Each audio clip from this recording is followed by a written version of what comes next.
A roaring thunderstorm passed through last night. When the ball game was called yesterday, it had not been raining at all, but the weather forecasters were so obvious in their prediction there would be heavy rain last night. They went ahead and called the ball game because of the wet conditions that existed from the previous day's rain. And sure enough, about 8 o'clock last night, 8 to 9, there was a huge thunderstorm that came through and pummeled the city. But today has been quite comfortable, and Bob Watson, who might be the Yankee MVP, is at first base. He's had a fine World Series, his first. Over at second base for New York, Willie Randolph. Randolph has been troublesome for the Dodger pitchers. He has not swung at a single first pitch so far in this World Series. He's really been making a pitch. At shortstop, the young man who has been quite a story for New York since Bucky Dent was hurt and done a heck of a job for them, Larry Milburn. And down at third base, the presence of this man may add a great deal to the New York fortunes before the night is done. Greg Nettles, though in batting practice he did not hit the ball deep to the right side, he hit it well to the left side. Grave Winfield, whose bat has been relatively silent so far in this series, but his defense has been outstanding in left. In center field, Jerry Mumphrey, who disappeared from the lineup in a couple of instances that raised a lot of questions, but he's back there tonight, and they'll need him with the wind whirling around out in the huge acreage. And Reggie Jackson will be in right field. Back at the plate, it is Rick Cerrone, who has had a fine World Series. And on the mound, a master craftsman, Tommy John.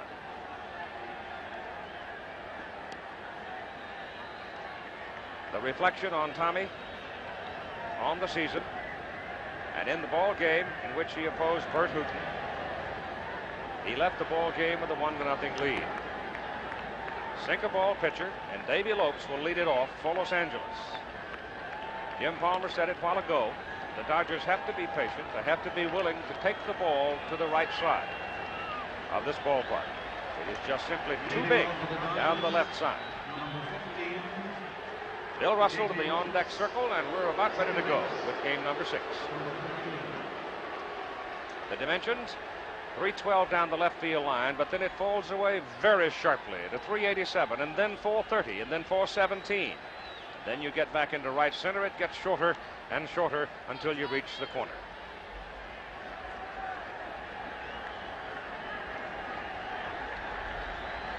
And so we begin. The Dodgers leading 3 games to 2.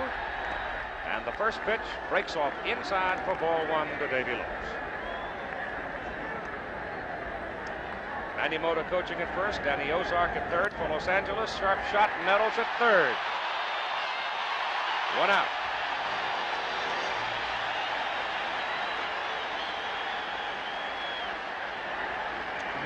We'll see whether or not that is true, because there is history to indicate it doesn't necessarily bounce. The home team has an edge. Bill Russell hitting 190 in the World Series, as you can see. There's a strike. First out was a ground ball to third. If I recall, Tommy John got 10 of the first 12 or 13 batters last week to hit the ball on the ground. That's foul. On the edge, 0-2. Really had 14 out of the first 18, so when he has his sinker ball working, he can be very tough, and I think that's one thing we have to look for. The balls that were hit hard in game 2 were all balls that were behind, when Tommy was behind in the count, and it was either 3-1, 2-0, where he had to throw a strike. You see Nettles playing his usual deep position at third, and John is outside to make it 1-2. And we talked in game 2, after Nettles had made all the outstanding plays in game 1, that you have to bunt and bring Nettles in to be successful against a guy like Tommy John. Count holds on the foul ball at 1-2. The temperature this afternoon was in the middle 60s, but it's been sinking and sinking and sinking. That'd be a coat. You need it. Punch to the right side. Randolph started to his right, comes back in time to make the play. 2 down. 2 ground balls. And Howard, we're playing on a normal infield grass, and here you can see Tommy ahead in the count. Good low and away sinker. Russell goes with it, but it's too good a pitch, doesn't get much on it. Randolph breaking towards second, easily back and makes it the throw to Watson. Steve Garvey has been hitting well. His numbers reflected there, but he has not hit well with runners on base. So in all fairness to Steve, there haven't been that many instances where he has had a chance to deliver with runners aboard. I think another thing very important tonight is with the tarp being all and then there you see manager Bob Lemon of the Yankees. With the tarp being on, a lot of times you have the moisture gather underneath the tarp. The infield will even be softer than it normally is here in Yankee Stadium tonight. That's beat foul down the third base line. To amplify on what I just said, Garvey is 8 for 12 with the bases empty, 1 for 8 with runners on. I think there's a fairly good explanation for that. Is when there's nobody on, a pitcher has a tendency to relax. He'll give him a little bit better. There's one up the middle for a base hit. He just stroked it. Exactly. And as I was saying, you get a little bit better pitch to hit, but when you get a couple guys on, you try to make the better pitch, and a lot of times the batter's anxious and will go after a bad pitch and end up making an out. And here you see a ball up in the strike zone, and Garvey, as we've seen all series, goes right up the middle with it. In game 2, Tommy started. He retired the first 12 before Garvey broke the string in the 5th with a single. Now this is a very good pitcher for Ron Cey to return after the beating against. A controlled pitcher, not a flamethrower. Hit well to left. It's going to sink in front of Winfield for a base hit. And so Garvey and Cey go back-to-back with singles against Tommy John in the top of the first inning. And you saw Ron go up there with perfect confidence. Dusty Baker. Well, that he did, and he got a good pitch up again. You'll see it's up in the strike zone. A little bit away, but he not far enough, and he just wraps it to left field. Now Dusty Baker. 0 for 10 in the series with runners on base. Struck out 5 of his last 10. He struck. The pitch is inside and low for ball 1. Another point on Cey is that he gets a chance to play one more game at least, which means he won't have all winter to wonder whether or not he's going to be gun shy. I think he's already proven it to himself. Pitch is low and away, 2 balls and no strikes. I think it's very important. Like he said, he'll come back with that batting helmet with the protector. We had Gary Renicky hit a couple years ago, came actually with a football mask because he was hit in the jaw. Baker fouls it off. But all your good hitters, they come right back. And I've seen Brooks Robinson, when he used to play for the Orioles, hit many times in the head. Next day, they want to get back in the lineup as soon as they can because they want to ease the doubts in their own mind. Some do, but Ducky Wucky Medwick, the Hall of Famer, was never the same hitter again after he was beamed by Bob Bowman of the Dodgers. Baker hits it in the air to the right side and hangs up there for Reggie Jackson. The wind moves it around. Reggie holds his ground and he makes the catch, and the Dodgers lead 2 in the top of the first inning. Coming up, Randolph Mumphrey Winfield for New York. In the lineup, batting second, Jerry Mumphrey. Dave Winfield struggling, batting third. The big man, Reggie Jackson, batting fourth. The big man of the series for the Yanks, Bob Watson, fifth. Greg Nettles back in there, batting sixth. Rick Cerrone batting seventh. Surprising Larry Milburn batting eighth. And the ninth hitter, Tommy John. Defensively for Los Angeles, Steve Garvey will be at first base.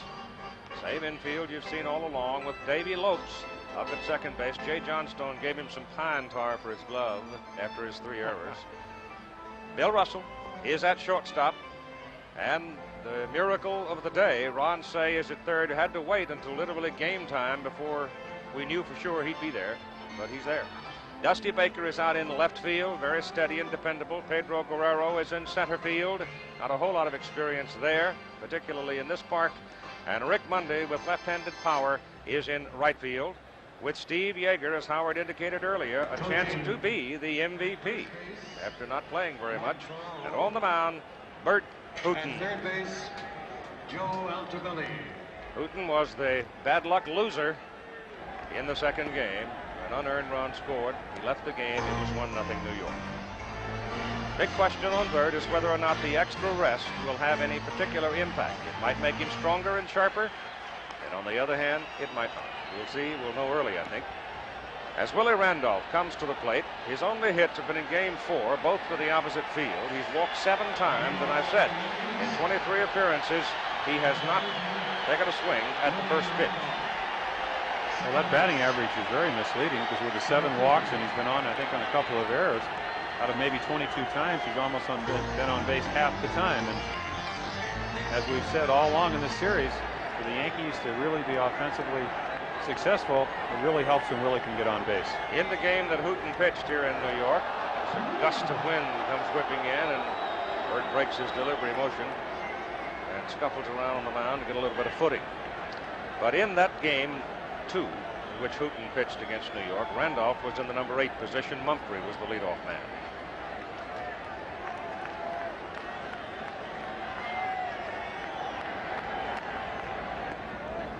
First pitch from Hooton, ducks in low for ball 1.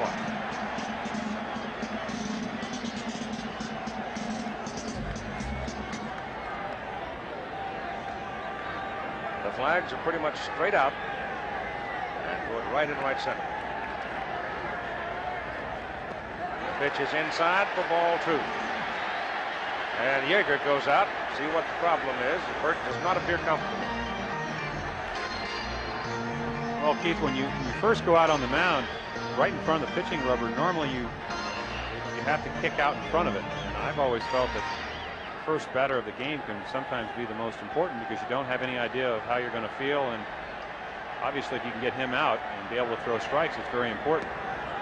There's a strike on the outside corner to make it 2-1.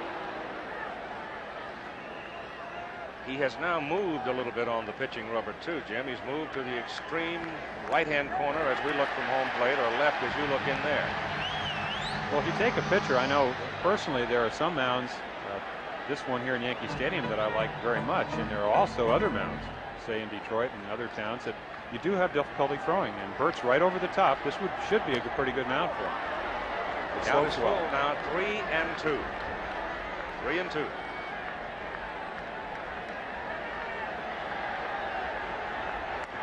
Walking.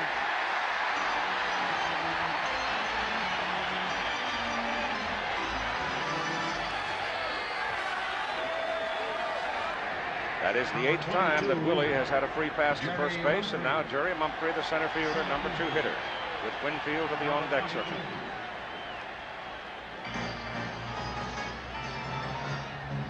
And we saw 6 pitches, and really his most effective pitch, which is a knuckle curve, he has yet to throw. Of course, the reason for that is he got behind in the count, and 3-2, wanted to throw a strike and wasn't able to. Missed with a high fastball. Dodgers expect bunt. Say in tied at third. Garvey will be coming. Steve does not come, holding the runner, and Say does. Mumphrey was suddenly, unexpectedly benched after a torturous evening last Friday against Valenzuela, when he steadfastly refused to go with the pitch and seek to go to right. Runner goes, pitch is swung on and missed. Yeager's throw to the left field side of the bag, and Randolph steals it.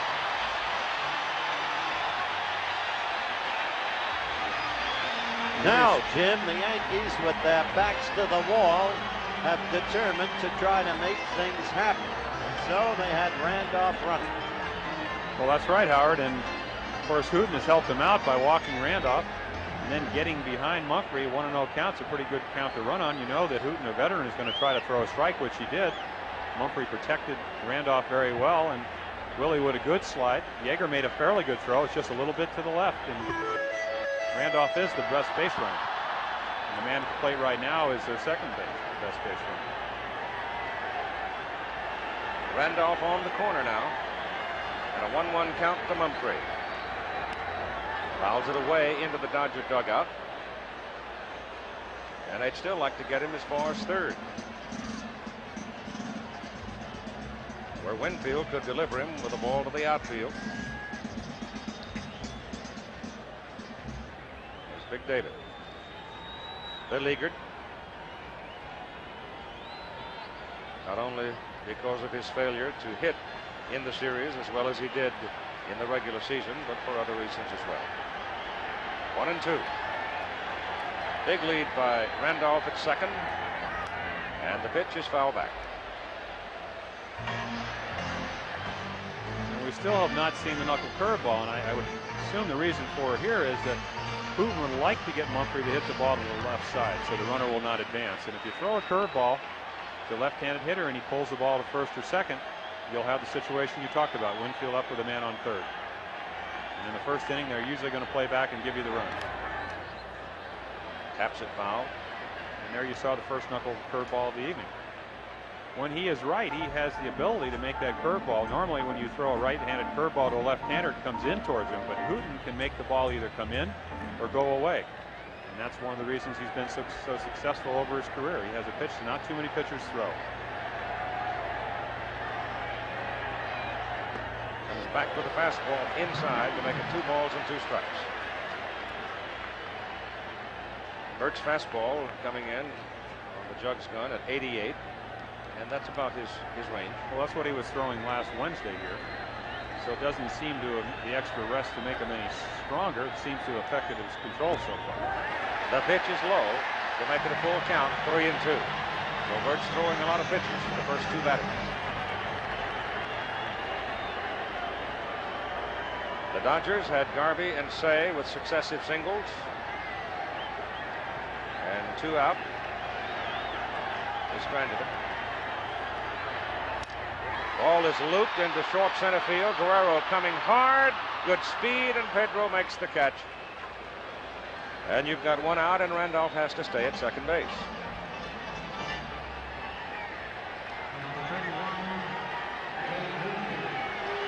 Pedro walking back a little gamely, as if he might have pulled something as he sprinted in. Maybe a little soft and in some spots a little slick in the outfield, though everybody seemed to be getting good traction when they were out working out. You see him dragging his leg a little bit. Well, on a wet outfield like tonight, I think most of the times outfielders will complain that when they do try to get a jump on the ball, they will slip. And that's all it takes sometimes. And it's not extremely cold, but colder than it was in Los Angeles, and it's an easy way to pull a muscle. Winfield has all of right center open. Hits it sharply to left. Baker has to stab it and whips his throw back in, and you've got 2 out, and Randolph is still at second. When you're in a slump, that's how it goes for you. Winfield hit that ball a shot. And Busty Baker, you see making a nice catch. What happens on line drives sometimes, they are what they call knuckleballs. Just like you ever watch the knuckleball pitcher being caught by a catcher, you sometimes see the extreme difficulty. The ball will get out to the left fielder and start knuckling.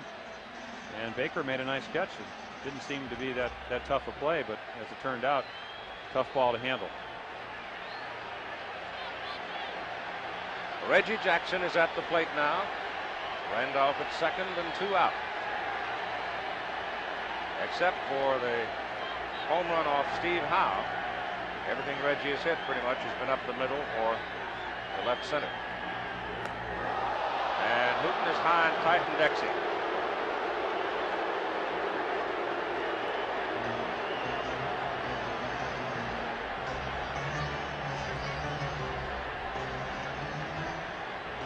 Usually sets up a good fastball away.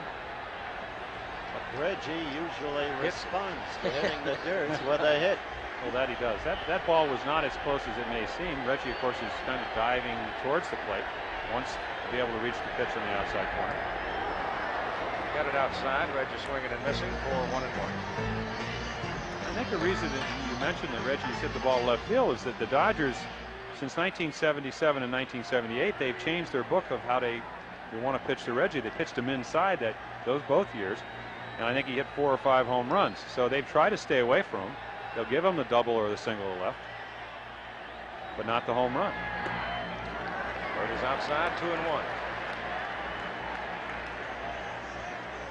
The center fielder Guerrero is way over in right center. I mean, way over.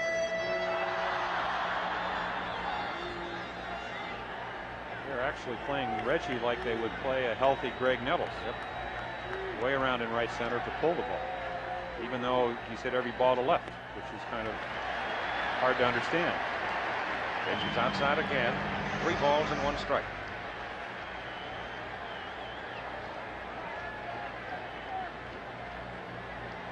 Well, he had a double down the left field line in Los Angeles, and it's wide open too because Dusty has shifted over as well. Foul back. So here's Bert Hooton now, 3-2 on another batter. First two, Randolph and Mumphrey went 3-2. Winfield lined out to Baker. Now he's 3-2 on the fourth hitter in the inning. Randolph edging off second. I think with the first base open, you might see a knuckle curveball in this situation, not giving in to Reggie. They move Guerrero over, but it doesn't matter. Hooton blows him away with a good fastball as Reggie swings through it. And so the Yankees have turned away in the bottom of the first inning, stranding one after one inning of play, no score.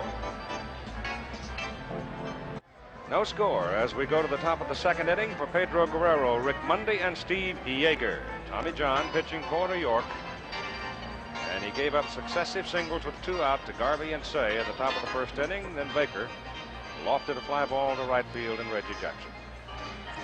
Keith, both clubs had first inning opportunities. The Dodgers got theirs on consecutive Garvey-Say singles with two out. Baker flied to right. But the Yankees, in the pattern of those LA games, had a man on second with nobody out. They never bunted him to third, otherwise they might have gotten a run.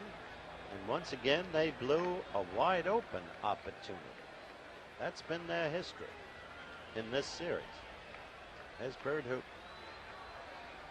The quiet Texan. Tommy John delivers outside to Guerrero, ball one.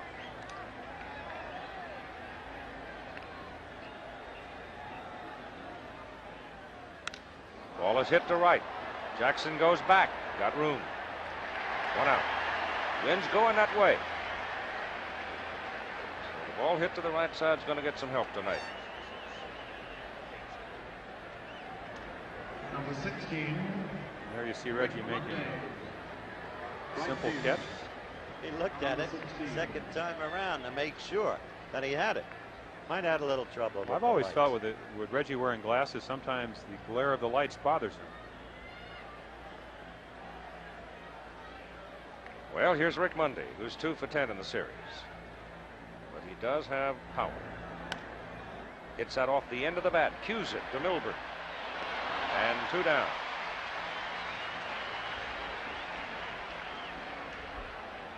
A young man with the devastating left hook, particularly to the liver area. Jerry Cooder. Setting up potentially a fight against Joe Buckner, which sounds kind of ludicrous on the surface, but it may happen. But sooner or later, the showdown. Julie against Owens. What? Joe Buckner? Joe Buckner, yeah. I thought you were going to ask what he has in common with George Steinbrenner, a good left. No, George doesn't have that kind of left. Steve Yeager, he hit a home run to right field at Yankee Stadium. This time he pulls it to the shortstop Milburn. Larry throws on the bounce and gets away from Watson. And Yeager's aboard. Error shortstop. Fairly simple play. We saw Milburn in the series in Los Angeles. Throws coming up just a little bit short. There's another one, and Watson can't handle it for the error. The Dodger pitcher, Bert Hooton, Number 46. wrapping his bat in pine tar. I watched batting practice from up here tonight because there were 2 or 3 people I really wanted to see. You see the Dodger catcher, Steve Yeager, hustling on down the line. Steve has pretty good speed. You can see the ball was there in plenty of time for the out, but bounced away. But Bert hit the ball well in batting practice. This time he just squibs it back to Tommy John. Well, there you go. So the Dodgers have now stranded a total of 3 base runners in the ball game. After an inning and a half, there is no score. Bob Watson, 4-12. He has not struck out so far in this World Series. And Bert Hooton is outside for the first pitch for ball 1.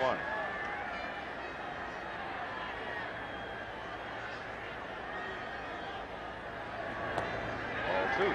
Another interesting thing about Bobby Watson and what he has done in this series, only in 2 occasions has he come to the plate with runners on base and failed to advance them.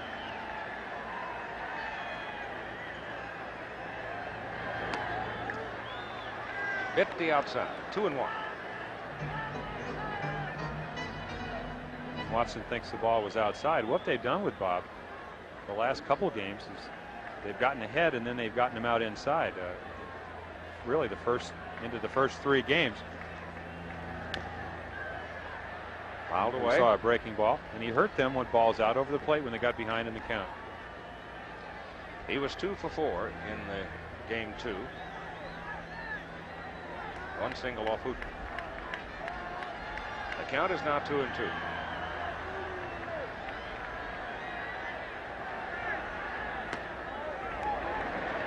Bert Hooten continues to throw a lot of pitches. 3-2 again. That's the 4th man that he's gone to 3-2 with.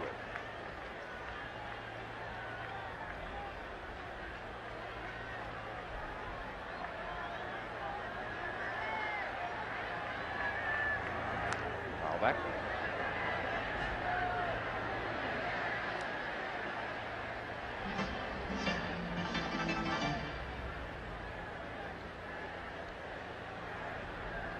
Three-two pitch, no score. Bottom of the second.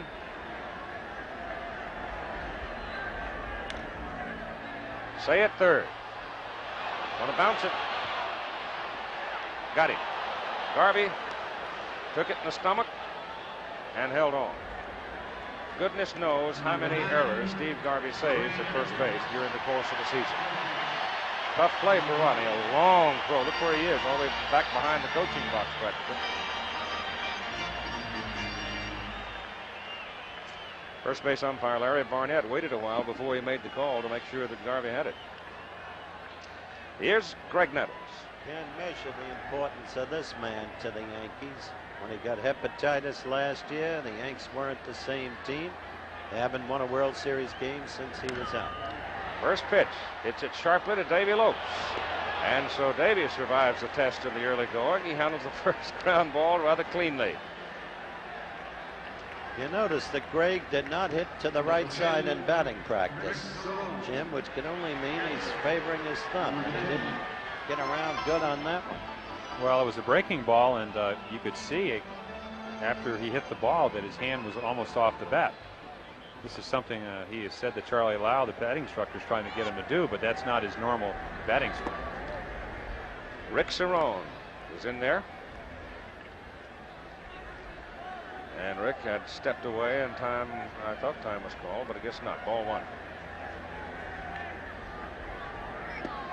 There's a strike. 1-1. Dorothy Hamill.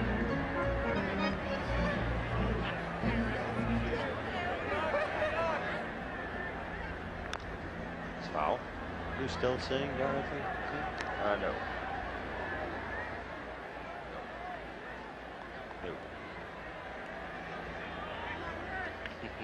Terry Royce, who pitched an absolutely brilliant game on Sunday. Why did you say no 3 times? For emphasis. Ground ball. Shortstop Bill Russell. In the dirt again. Steve Garvey comes in it cleanly. As far as we can tell, the Yankees have resumed their position on the field.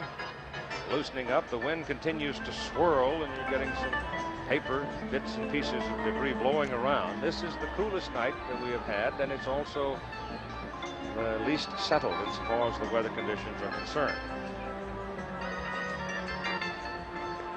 The wind has been blowing pretty consistently in that direction since we came to the ballpark in late afternoon. Tommy John back on the mound now to loosen up. Tommy threw only 5 pitches in the second inning. He threw 15 in the first. Bert Hooten, on the other hand, has thrown a lot of pitches up there. Bert had 21 pitches in the first inning. He threw 12 more in the second, so he's thrown 33 so far in the ball game. And we've been delayed here now the better part of 8 minutes. Didn't bother Tommy. He told the umpires he was willing to pitch with the power failure. I'm sure.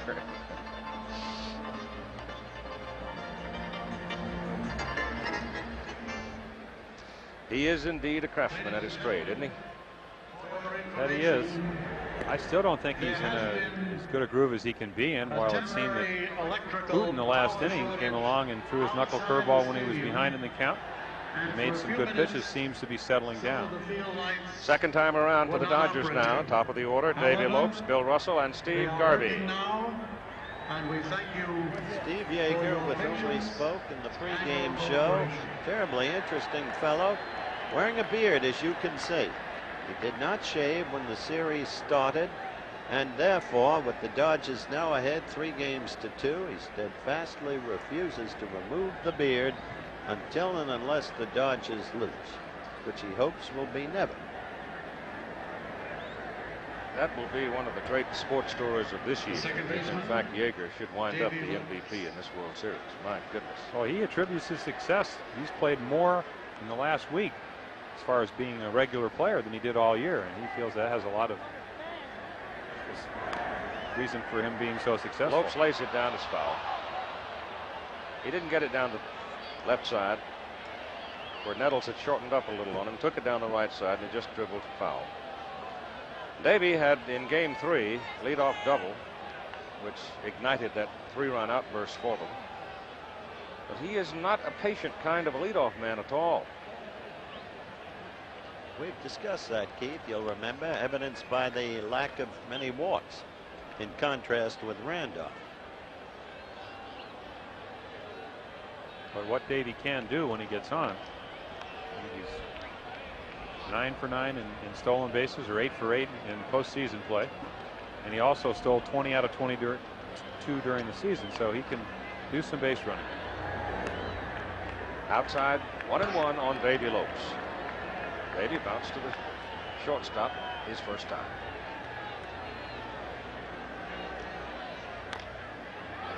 Nettles going to cut it off.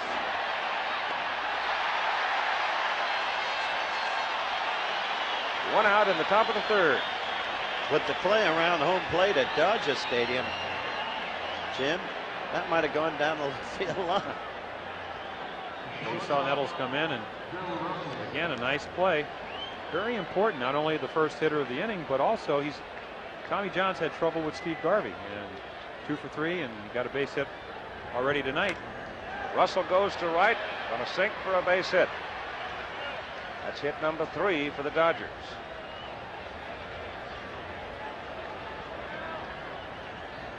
So Billy's aboard, and here's Garvey. Steve single, first time up. The first baseman, Steve Garvey. Wouldn't be surprised if the pitch is in the strike zone to see Steve go after the first one. Mr. Consistency.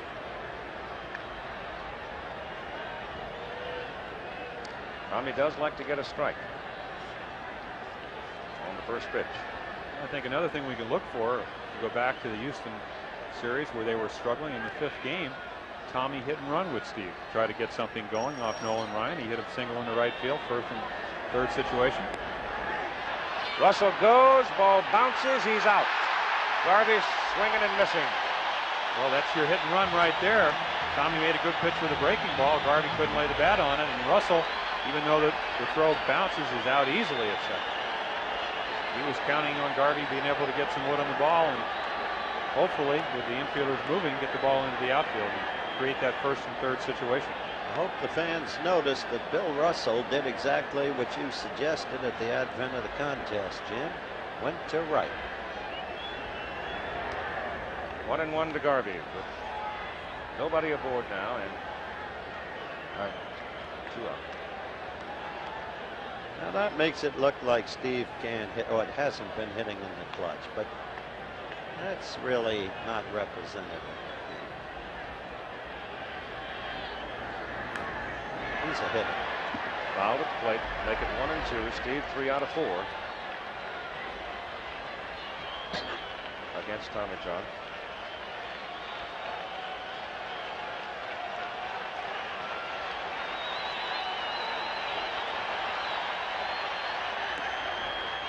Two and two. What's so unique about Tommy John is that everybody knows what he's going to do. One of the writers asked Manny Mota, the hitting instructor for the Dodgers, how he'd hit him. He says, I wouldn't swing. That's a little tapper at third. Just barely. He was lucky, Mr. Nettles, on that one. Well, he couldn't have made that play on Exactly, and that's why he let the ball go, and here's experience. He knows he has no chance of throwing Steve out, so he lets the ball, and as you said, look at, missed it by about an inch. If it hits the bag, it is a fair ball. And that's where he was looking. Exactly.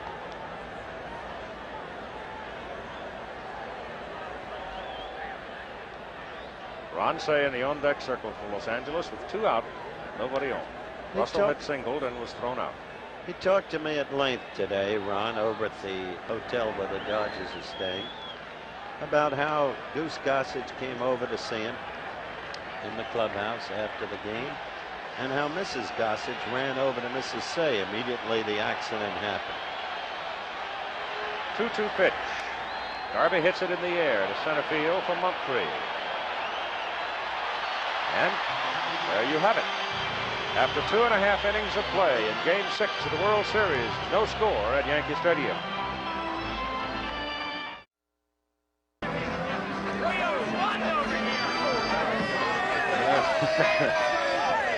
It takes a little reading, and I'm sure you can get the message. Larry Milburn, Tommy John, and Willie Randolph for New York. Bottom of the 3rd inning, no score.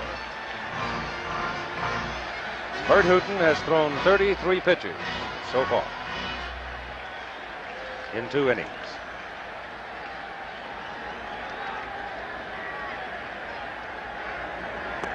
Strike.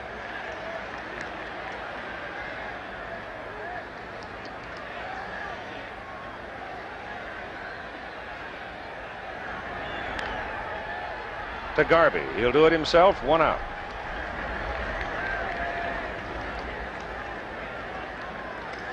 Number 25, Tommy John. Tomorrow night, if we need it, Game 7, and it's the matchup of the great rookies. Fernando Valenzuela, Dave Righetti.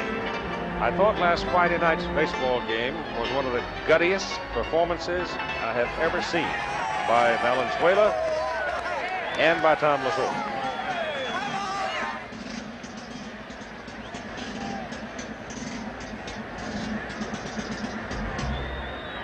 Here's TJ. You realize Yankee pitchers or the pinch hitters have come up with 20 runners on and produced no hits? What did you say, Jim? They're 0 for 35 or something like that? There's Fernando, who will get the call tomorrow night. Fernando in his hideaway. Otherwise, his next start will probably be opening day next year. That's right. 1-1, 2 strikes. Newton has settled down. I think something we'll have to watch for is in the 7th inning of the Wednesday game, he walked 3 batters, usually an indication of getting a little bit tired. He's not known for completing games, so even if he does pitch well, we will probably see the Dodger bullpen at some point tonight. Which I think has been buoyed some by the presence of Forster. I think Terry has pitched well on the occasions he's been asked to do so.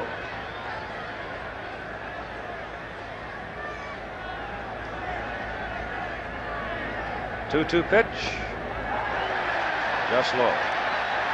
So that's what, 5 times he's gone to 3-2 on a New York batter.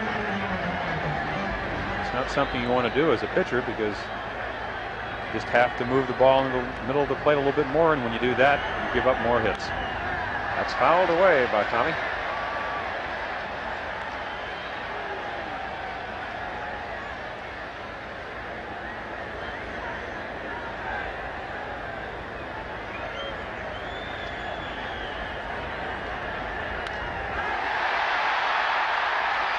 Foul ball. PJ thought he had one. Oh, he thought he had one. He was already pumping for second. Rick Mundy fetching it out of the corner.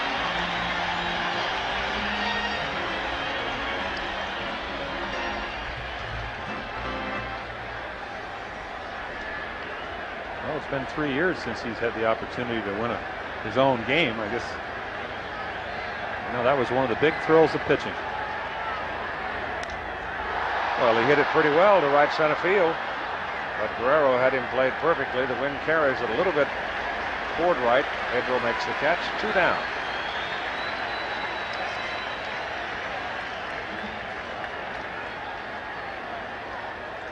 Now to the top of the order.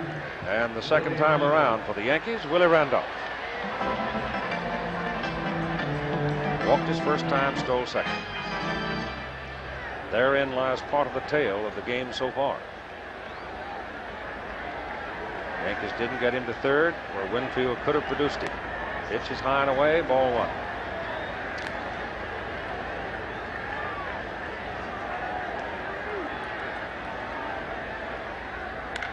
Ball is hit well to left. Baker going back. It's gone.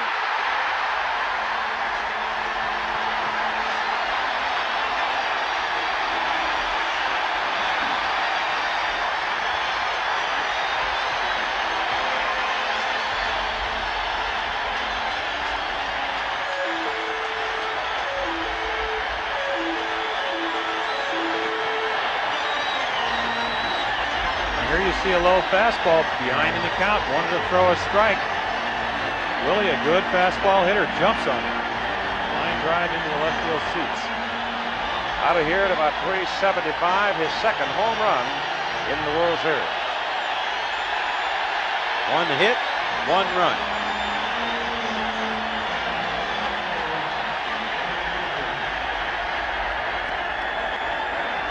Pitch to Mumphrey, low, ball one. He's standing on the mound saying, why couldn't it just been a line drive for a base hit to left instead of going out of the ballpark?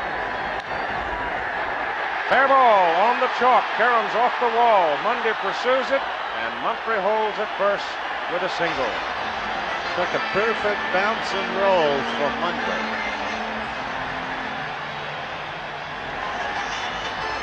So the Yankees rattle Bird a little bit with 2 out in the bottom of the third. Randolph's home run for a 1-0 lead. Mumphrey's aboard, and here's Dave Winfield.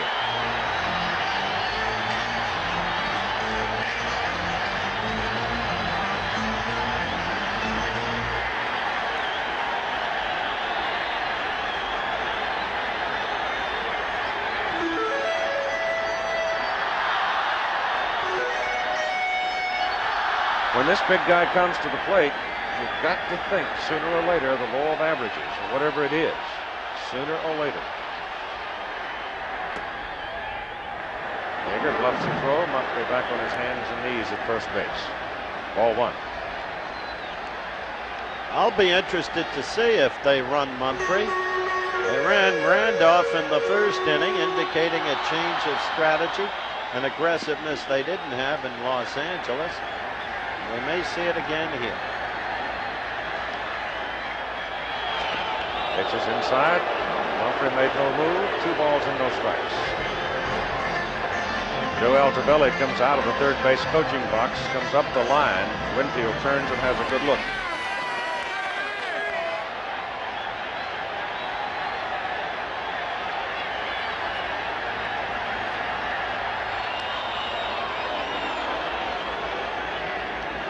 Pretty good pitch to run on.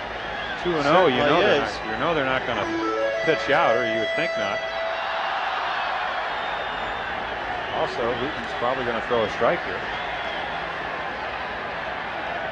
Doesn't go, and he misses. 3 balls and no strikes. 50 pitches now by Bert Hooten, and you get activity in the Los Angeles bullpen. Action, that's it, in the bullpen. Terry Foster, as Keith suggested. Dave Stewart with it.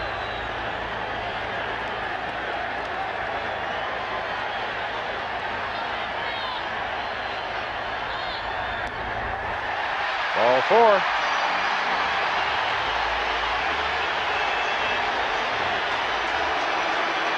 There's the Dodger pin.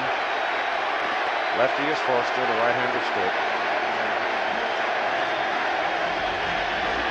Here's Reggie Jackson. And the primarily New York crowd is up stomping. Yankees lead 1-0. Randolph's home run with 2 out at 375 feet to left field. Jackson, his first time, struck out swinging.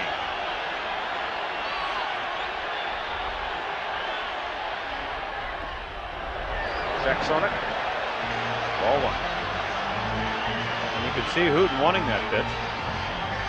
Anytime you're pitching and you have 2 men on, 2 outs, trailing by a run, and you make a pretty good pitch on the outside corner with a guy like Reggie up there, you want every strike you throw, or at least you thought you throw. And both Yeager and Hooten thought that was a pretty good knuckle curveball on the outside corner.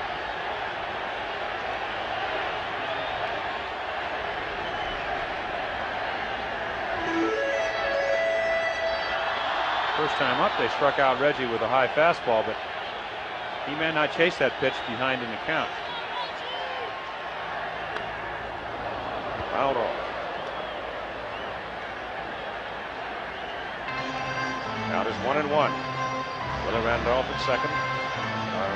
Willie Randolph hit the home run, and Mumphrey at second, and Winfield at first. And Mumphrey edging down the line. Russell behind him, sort of peeking over his shoulder, trying to read the pitch. And Reggie hits it in the air to the left side for Baker. Plenty of room for Dusty, and he makes the catch. So the Yankees get a run on Randolph's home run and lead after 3, 1-0. It'll be Ron Cey, Dusty Baker, and Pedro Guerrero for Los Angeles in the top of the 4th inning. New York leading as a result of Randolph's home run. The line score 1-2-1 by the Yankees, and New York is stranded 3. For Los Angeles, 0-3-0, and they have stranded 3 against Tommy John. So the Dodgers have grown accustomed to being behind, and they are in their accustomed place. Yankee fans no longer count on anything when the Yankees move ahead, especially by only 1 run.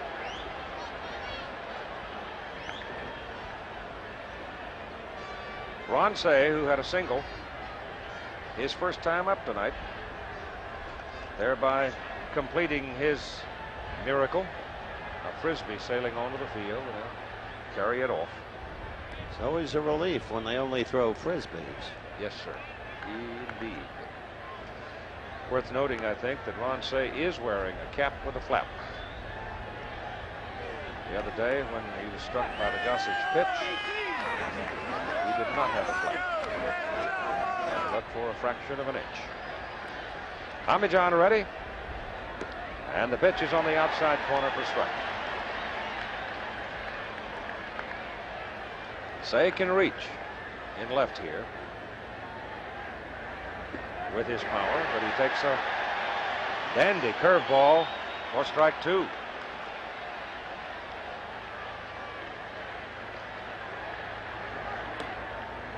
One and 2. I flew back with Ron the other day on the plane coming back to New York. He was playing cards and seemed to feel fine. Swings and misses and strikes out on another sharp breaking sinker. Just dove. And here you see the sinker just kind of fades away, and Ron Cey swings right through, way out in front. And there you saw Tommy John get ahead of him with a breaking ball, missed with a sinker, may have been looking curveball, came back with another one for strike 3. Dusty Baker, right center, base hit. Well, Dusty has not had that pleasure very many times in the series. As he came to the plate, he was 2 for 19. He's now 3 for 20. The center fielder, Pedro Guerrero. Now the young man who tied the game with a 1-out home run after Baker had fanned against Ron Guidry in the 7th inning of the 5th game. And boy, did he crunch it, Keith. Those folks sitting in the left center field pavilion must have had quite a thrill to have 2 shots come at him like that. Bang, bang, almost in the same place, it looked like. Hit well to left. And Winfield, right place. And you've got 2 out. Like the way that kid swings, Jim. Well, he's a good fastball hitter. The first time he threw him a bell-high fastball away, line to right. Here you can see the ball's up in the strike zone. He gets his arms extended. And pitching can be sometimes a lot of luck. And that ball's hit right on the nose, right at Winfield. Rick Mundy now with 2 down and Dusty Baker at first. It seems that Tommy John is making some good pitches. but doesn't seem to be as sharp as he did last Wednesday night. At least to me. The results been the same though. Maybe he'll settle down. Jerry Royce did. That was a heck of a game when Jerry pitched, wasn't it? He just Oh, got stronger and stronger brilliant. and stronger. Exactly the point, Keith. Brilliant, Keith. Lopes got him in trouble early, but that's what happens. Jerry Royce has been 15 seasons playing professional baseball. Tommy John has been around for ages. Got a brand new arm, though, yes, Jimmy. Exactly. Gets more effective as he gets a little bit tired. There's a strike. Terry Monday. Monday's lady.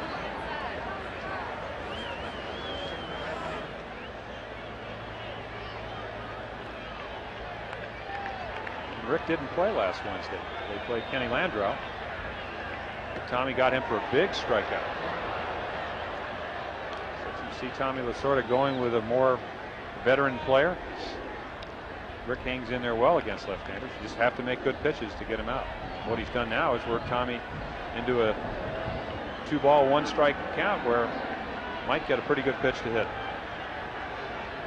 2-1. Fouls it away. Make it 2-2. I think Tom Lasorda's had a pretty good series too, don't you? As you see Dave Righetti, who will pitch tomorrow night. Incidentally, that Valenzuela-Righetti matchup, if it comes, it will be the first time ever in World Series history both starting pitchers were rookies. But to go back to the point on Lasorda, I think he's had a pretty good series. Tremendous. In Game 7. Yeah. I'm trying to get a hold of too many facts at once, I guess. First time ever when they've gone in there with all the marbles and chalk. If it comes to a 7th game, I think Dodger fans will see the real Righetti. Well, he wasn't the pitcher that the Orioles saw on last Friday. Didn't throw as hard as he could. He'd only given up 1 home run all year. I'm not taking away from Ron Say because he can hit home runs on anybody. Baker goes Monday, a shot through Watson's glove. He nailed it. Bobby flagged it. I would think that would be a base hit. And I'm not scoring it. No, we got 3 fellows scoring it, and it is a base hit. Baker goes to second. Monday at first for Steve Yeager. So once again, Yeager in a big situation. Is he a man of destiny? He did not hit Tommy John in Game 2. No, but he did hit that scorching liner up through the middle that Tommy knocked down and made a fine play on. Or the game would have been tied 1-1 after the end of 7 innings. Low. Hooten on deck. One would think here they would pitch rather carefully to Yeager with the pitcher Hooten on deck and not be terribly concerned if they should walk Steve. There are your base runners. Yeah, I think the only thing they would be concerned with is that the tying run now is at second, and the minute you walk him, as we said, Hooten swings the bat pretty well. You do put the go-ahead run at second base, even though it is early in the game. They pitch to him. He hits it into left field for a base hit, and here comes Baker. The game is tied. So he does it again. Remarkable.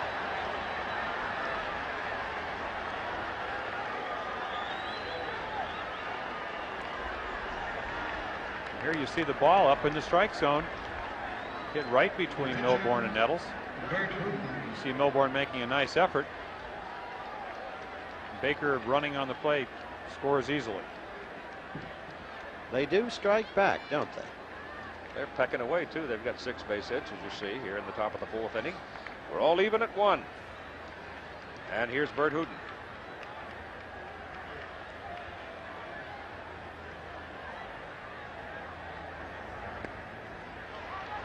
A strike. Frazier's now in the New York bullpen. Young man who pitched well. It's what I saw of it in the game in Los Angeles the other day. Foul. Strike 2. 2 out. That he did, Keith. He pitched well both Friday night and Saturday night. He had no Astro Clay Infield got him on Exactly. Friday night, and the combination of of maybe the wrong center fielder. Bobby Brown went in for defense, had trouble with a fly ball. As it turned out, he ended up losing both Friday and Saturday, even though he pitched well. 2 strikes to Hooten, 2 on and 2 out, and it's outside. A 1-1 ball game.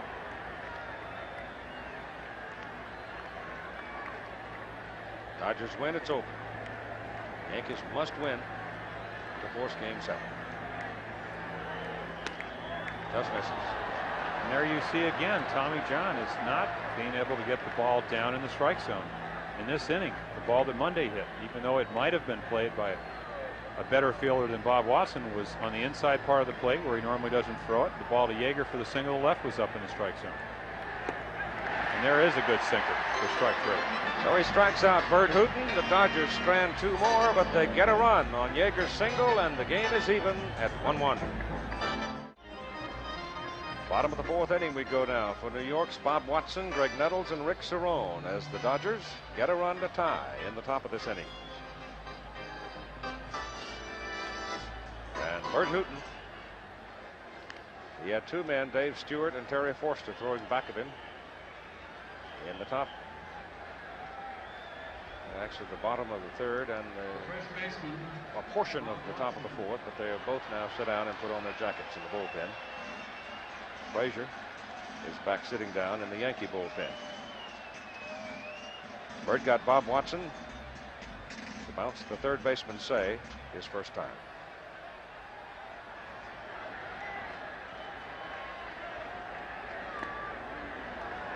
Strike 1. That may be the first time in the ball game Bert has been out in front.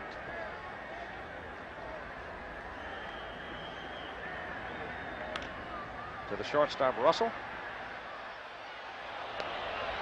1 out.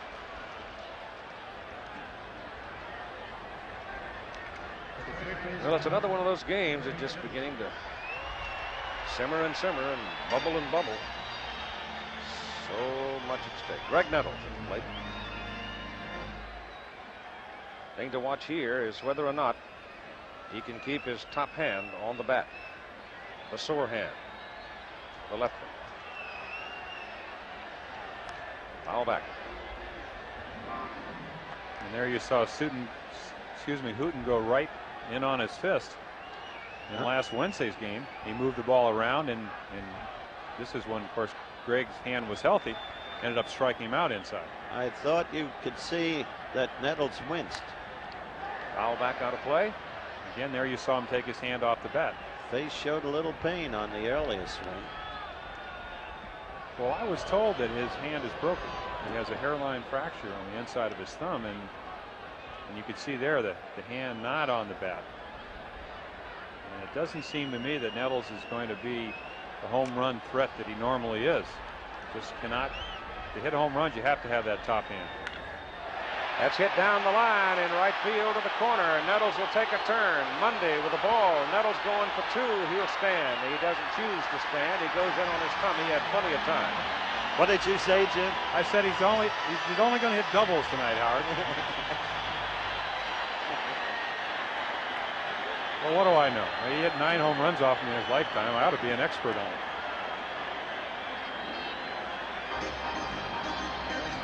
Got the inside pitch, but again, you can see a bit of a teeth grinding experience.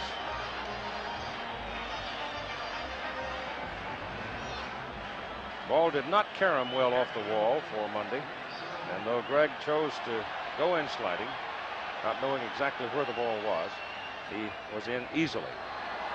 And Hooten is in with a strike to Rick Cerrone. Yankees with the go-ahead run now out at second base with 1 out. Where'd you say it was, Rick said? Right over the outside corner.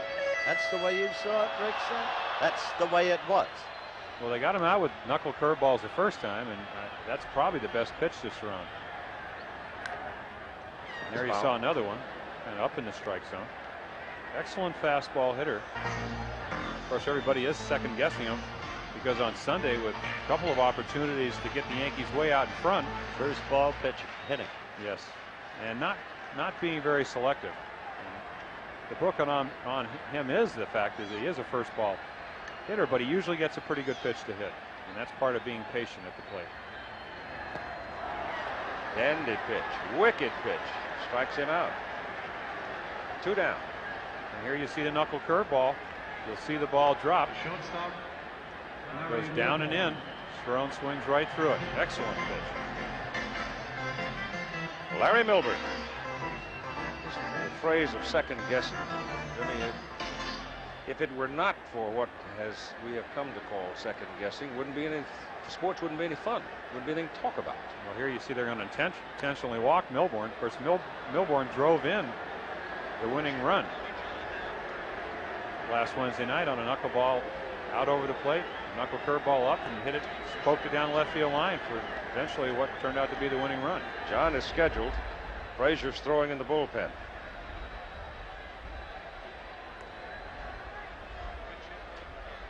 TJ took off his batting helmet. Lemon is asking Tommy John how he feels. Lemon is not disposed to take out one of his aces this early. He's also sensitive to earlier criticism that he's gone too long with his pitcher. And there you saw Tommy wave. I think he's through for the night. Yep. He talked with Clyde King. John does not look terribly pleased about it. No, he doesn't understand it. He doesn't agree with it.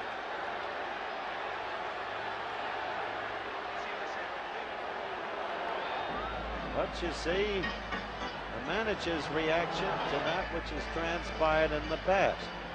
Now, if Lemon's going to put up a pinch hitter, it is Bobby Mercer. Somebody has finally checked out, because Bobby Mercer has a marvelous career batting average against Bert Hooton. He's 13 for 34 at 382.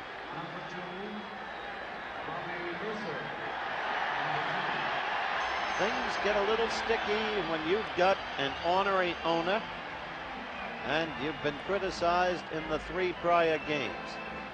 So Lem is much more quickly reactive tonight. He now awaits a new second guess. But in point of fact, Jim Palmer has said that to him, John has not been in a good groove all evening, and he has given up 6 hits. Only 1 run, but 6 hits. And in his most recent inning, gave up 3. But I think there is a tendency of veteran managers to stick with veteran pitchers. I know in our ball club in Baltimore, Earl Weaver would much rather stay with a veteran pitcher that's been there before than to go to a rookie such as George Frazier. But again, you can second guess anything, and if Bobby Mercer gets a clutch hit and Frazier pitches like he did in game 3 and 4, it might be the best move that he could make. Nettles at second, Milburn at first, Mercer the hitter. This is Mercer.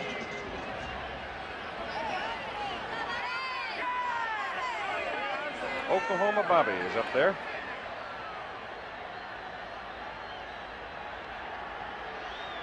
Both Hooton and Bobby spent time with the Cubs.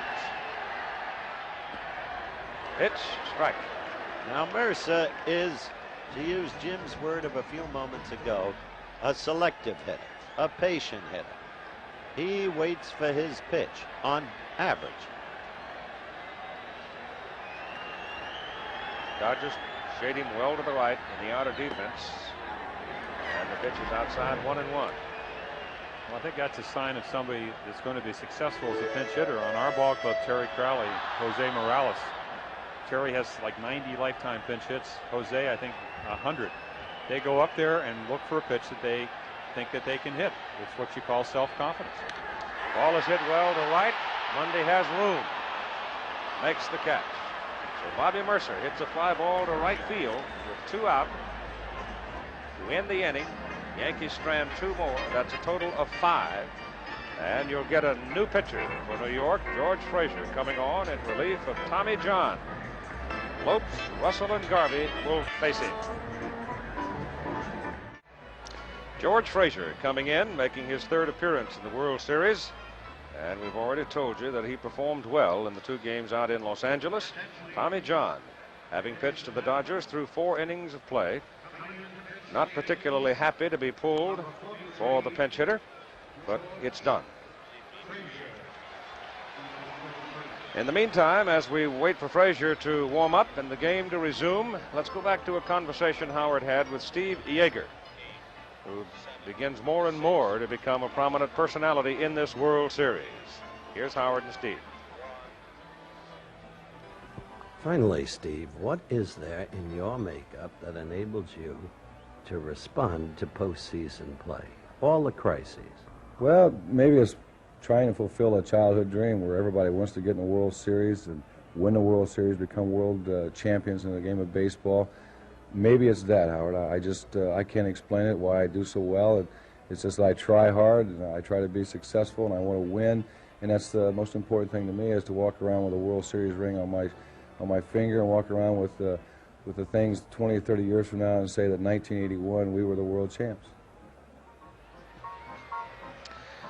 So George Frazier comes on.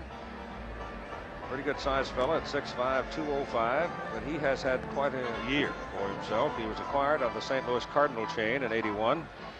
He began the season with Springfield in the American Association, moved over to Columbus when he was traded over to the Yankee organization from the Cardinals. And then he was called up by the Yankees at the start of the so-called second season, taking Gene Nelson's place on the roster. And through the first 13 1/3 innings he pitched with New York, he didn't allow an earned run. And as a result, he obviously was kept on the roster for the playoffs and the World Series, and he's performed well. He has a very good fastball and a hard sweeping sort of a curveball. And he'll pitch to the top of the order. Davy Lopes, Bill Russell, and Steve Garvey, all right-handed hitters. Tommy John in the 4 innings he worked through only 48 pitches. Low to Davy Lopes for ball 1.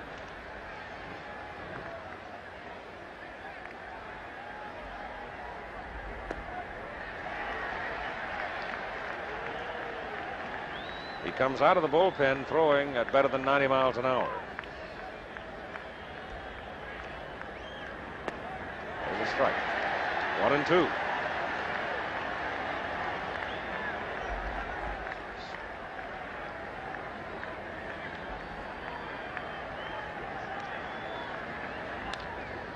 To the hole, Nettles can't get it, neither can Milburn, and Davy Lopes is aboard at first base. First man up against Frazier. That one had eyes. Danced through there. Well, it's a 1-2 breaking ball, and what it does, and here you'll see it just get between Nettles and Milburn. What it does, it allows Davy Lopes to have a chance to steal second. On Tommy John, even though he doesn't have a great pickoff move, he's looking right at the left-hander, and Davy only runs when he thinks he can make it. Against a right-handed 6'5" pitcher, it takes a little bit longer to get rid of the ball. A little bit better opportunity to try to steal.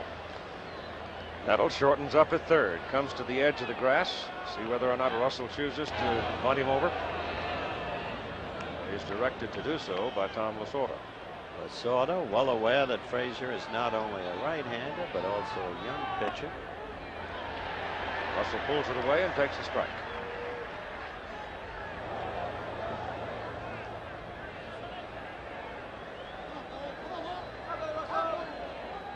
Nettles coming in to talk to the young pitcher. Lopes coming off first. A 1-1 ball game. Dodgers up, top of the 5th inning. Pitch out. Lopes is not going.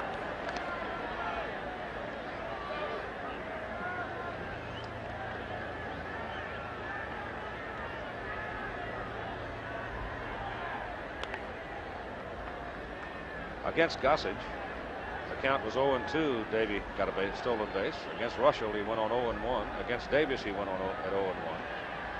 He's got 1-1 now. Russell bunts, and it stays fair. Watson picks it up, steps on the bag, and gets Russell, and Lopes is over at second. And they especially have to watch him on second base. One of the pivotal plays in the Saturday ball game was stealing third base. Third base. Which, as we said then, is probably the easiest base to steal. You don't have somebody holding you on as closely. And here, Watson, you see him taking the out. The last thing the Yankees want right now is a big inning. If this runner, Davy Lopes at second, would happen to score, they're still in the ball game. Plenty of time to get the tying run and maybe go ahead, but just don't want a big inning in the 5th inning because it puts you right out of the game. Pretty tough customer up there now, and Steve Garvey. 1 out. Ball is hit high in the air to left field for Winfield. 2 down.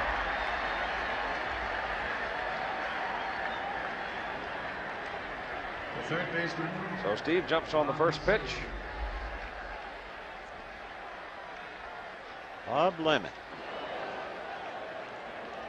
I wonder if he has any doubts within himself. He's only human as to whether or not he should have taken out Tommy John.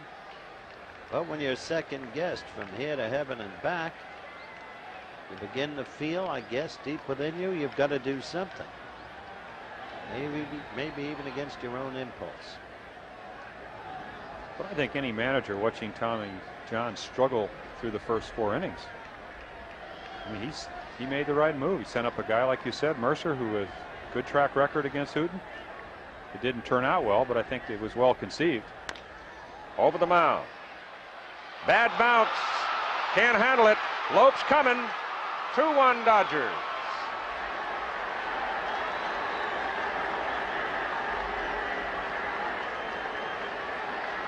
Here you see a good sinker. Just chops it up the middle. Hit right on the edge of the grass. And there you and saw the it dirt. kicked right. Yep. Hit right on where the grass and the dirt meet. And it just skipped right between them. Seems uncanny, doesn't it? The way their ground balls are going, part of this whole momentum they developed in Los Angeles. 2-1 Dodgers as Dusty Baker takes a strike from Frazier, a base hit for Ron Cey. It seems like most of the bad things that happened to the Yankees happened when George Frazier's on the mound. I'm sure he's talking to himself. Pitch is outside. It is 1-1. strange, isn't it?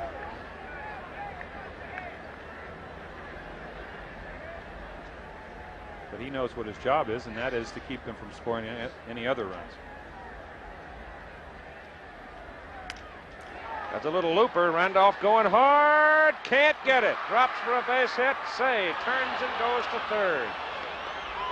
They're just picking his bone. It's agonizing, must be, for the Yankees. They haven't had a well-hit ball this inning. Not really.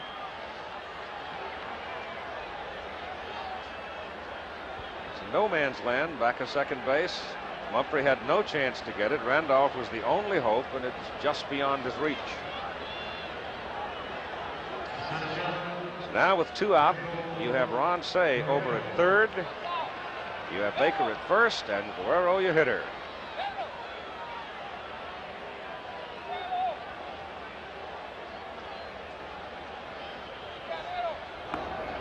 Ron Davis is up in the Yankee pen. Rudy May up near the wall, the left-hander, and both of those gentlemen had to profit from the rainout, I would think. Guerrero hits it high, hits it deep to left center field. Mumphrey on his horse, going, can't get it. Cey scores from third. Here comes Baker, rounding third. Guerrero heading for third. In with a triple, and the Dodgers have got the big inning going. So you have to feel for Bob Lemon. You simply have to.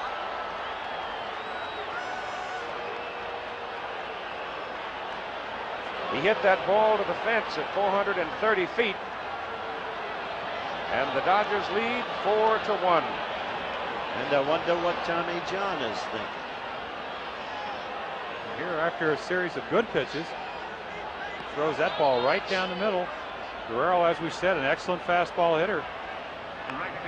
Way out of Dodger Stadium. A triple here in Yankee Stadium. 4-1 Los Angeles, and now the power of Monday becomes a plus for Los Angeles as he stands in against the right-hander.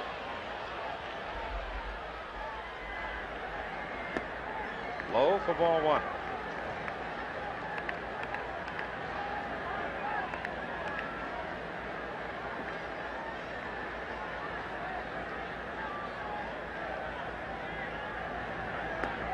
There's a strike. Lopes led the inning with a single. Russell sacrificed him to second. Garvey hit a fly ball to left for the second out. Then Say single. Baker single.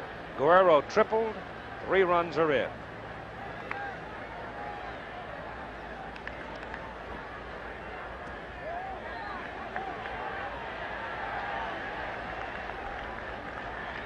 One and two. Appeal at third, and they get the call from Terry Cooney. Silence in Yankee Stadium is like a tomb. New York won the first 2 here. The Dodgers went home, won 3 in a row, rained out last night. Now the Dodgers are sitting on a 4-1 lead. They have 10 hits in the ball game here in the top of the 5th inning.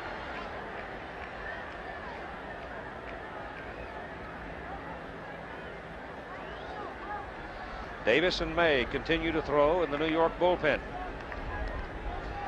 After Monday comes Yeager.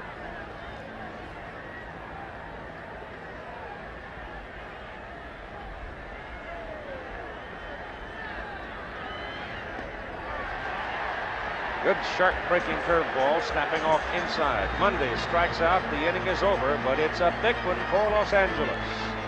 4-1 Dodgers, middle of the 5th.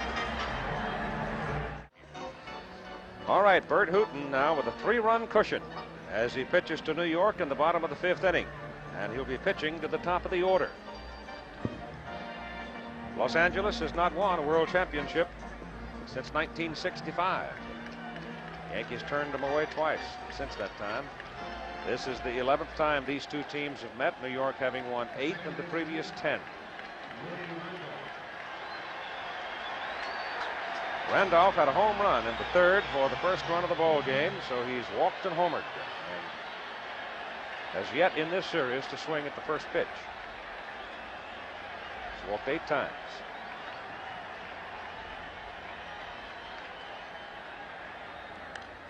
There's the first one. George Frazier has a chance to become the first pitcher in World Series history to lose 3 games. Not an enviable thing. Meanwhile, look at Ron Cey as a potential MVP. Coming back from the beating. He's gotten 2 out of 3.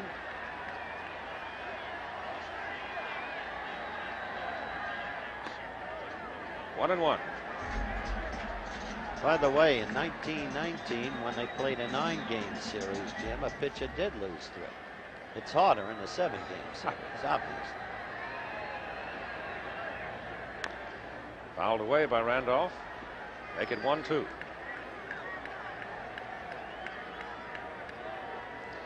Oh, Texas Burt's liable to get pretty tough now. Well, he knows his job is. The advantage is swung to the Dodger. He knows that he does not want the Yankees to get back in the game in this inning. Ball is hit high in the air to left field. Baker going back. Can't get it off the wall. Randolph is in at second base standing with a double. A walk, a home run, and a double for Willie. Randolph's power is even amazing the Yankee fans. As I said, he goes 1 and 2. He's ahead in the count. And there you see a high knuckle curveball. Randolph crushes it to left center. Baker can't get to it. That's a home run at Dodger Stadium because that's out there about 395 on that fence. And very quickly, the Los Angeles bullpen is active. Jerry Mumphrey is at the plate. And again, as in the first inning, when Randolph walked and stole second, Mumphrey, even though they're behind by 3 runs, it's important he gets the runner over. Even 1 run puts him back in the game. Little check swing, line drive right to Ron Cey.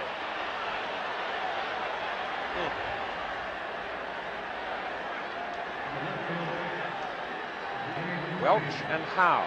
Bob Welch, a right-hander, and Steve Howe, a left-hander, are in the Dodger bullpen. Here's the check swing, little looper, right to Ronnie Cey. That was almost a gimme, wasn't it? Here's Dave Winfield. Lined out to left and walked. His batting average, you got to shake the bucket to find it.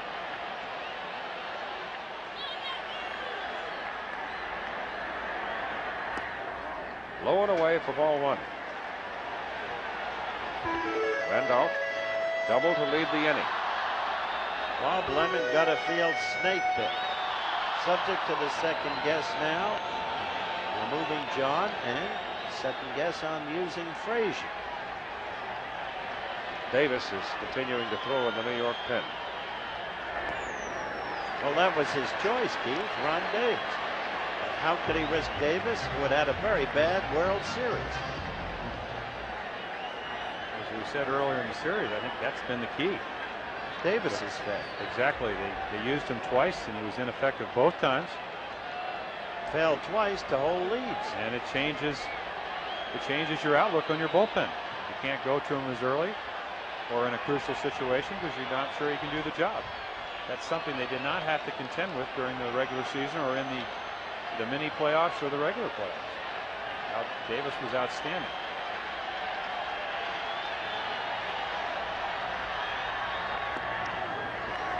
Winfield at 2-0 takes a strike to make it 2-1. Good note that was a knuckle curveball. Who knows that he really has a difficult situation. He has Reggie Jackson on deck.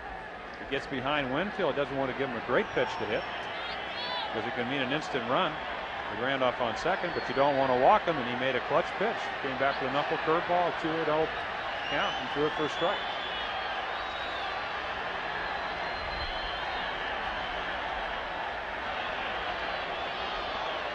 If Winfield should get aboard, of course, Jackson comes up. He comes up representing the tying run in a 4-1 ball game. There's the Dodger pen, the pitchers we named for you. Howe, the left-hander, and Welch, the right-hander.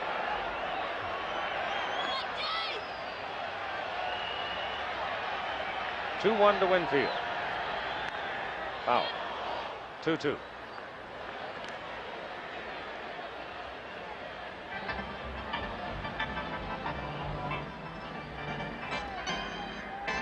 The Dodgers got 3 in the top of this inning.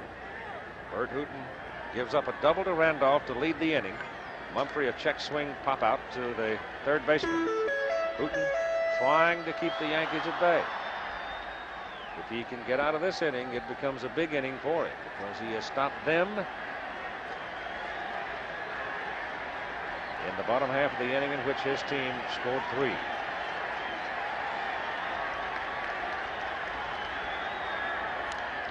High pop up. Winfield falls down at the plate as Yeager comes back and makes the catch. So Winfield fouls out to the catcher for the second out. And David getting some boos as he goes back to the dugout.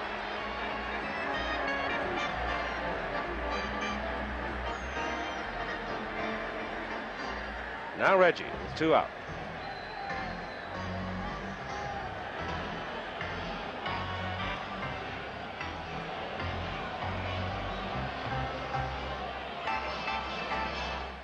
Well, is he still Mr. October?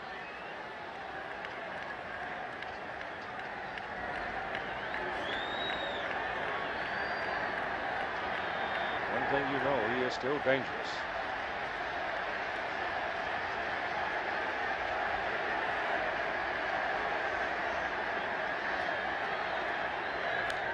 Popped him up. Yeager coming back for a look. It's on the screen. Out of play.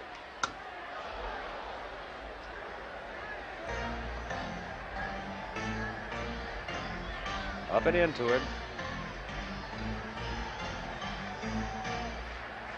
And who knows this is a big run because the Yankees get a run here. Every time you get a man on, the tying run comes to the plate. And it seems like when you're out on the mound pitching and you give up that extra run early in the ball game, even though you still have a 2-run lead, it comes back to haunt you at some point.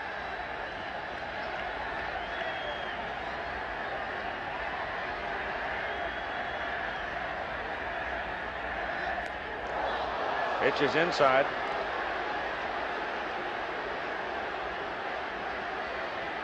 Second time that's happened to Reggie today. Again, not all that close actually, because you see Yeager never left his crouch.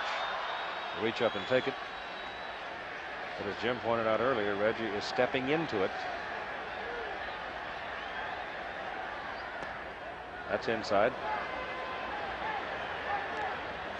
2 balls and 1 strike. 4-1 Dodgers, 2 out. Yankees at bat, bottom of the 5th. If you ever talk to Reggie why he is Mr. October, it's because of his aggressiveness, and you can see it right here. He may strike out, but he's not going to get cheated up there. He gets the pitch to swing at. It's going to be a pretty hard swing. 3 balls and 1 strike.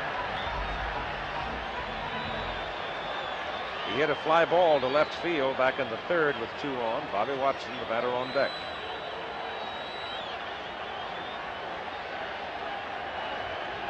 Three-1.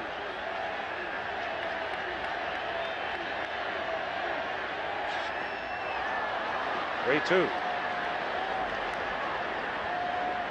Again, you see Hooten getting behind in the count. Has enough self-confidence to throw a 3-1 knuckle curveball. It was a ball, but Reggie chased it. Which I guess illustrates how difficult a pitch it is to hit. Especially when it's a grounder. You make a good point there.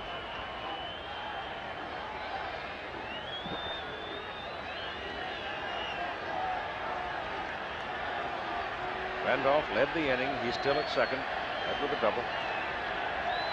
2 out, 3-2 count on Jackson.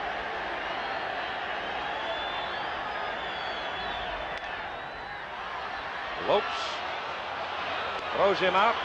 The inning is over. The Yankees have now stranded 6. 4-1 Dodgers. Back with more action after this from our local station. Ron Davis is the 3rd New York pitcher now, and here's what's happened to him in the World Series. In Game 1, he walked both the batters he faced, went out in the 8th inning. Game 4, retired the first 3, then he walked a man, gave a home run. There was an error behind him, gave a single, and left in the 6th inning. So he has not had a good World Series. In the 3rd inning, Willie Randolph hit a home run to give New York the lead 1-0. In the 4th inning, Baker singled. Mundy delivered a 2-out single. Yeager singled to bring Baker home. In the 5th inning, Lopes with a single. Russell sacrificed him to second. Ron Say a single and a run batted in. Then came Baker's single. Guerrero followed with a triple at 430 feet. 2 runs scored, and that's where we are. 4-1 Dodgers as they come to the plate in the top of the 6th inning with Steve Yeager, Bert Hooten, and Davy Lopes. Yeager promptly tied up the game after the Yankees had assumed a 1-0 lead in the bottom of the 3rd. Jumps on the first pitch and fouls it in the crowd. Yankees have had a number of opportunities. Twice they've had men on second base with nobody out. In each case, they failed even to ever advance the runner. Winfield and Jackson have each failed twice with a runner in scoring position. 1 ball and 1 strike as he's inside. New York came to the World Series with 9 pitchers. Los Angeles came to the World Series with 11 pitchers. It's because of the designated hitter.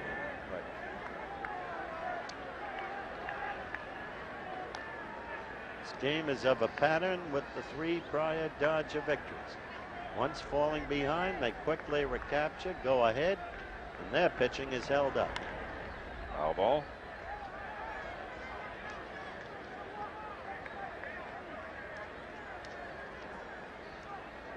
And in each and every game of the last 4, manager Bob Lemon involved in controversial judgments.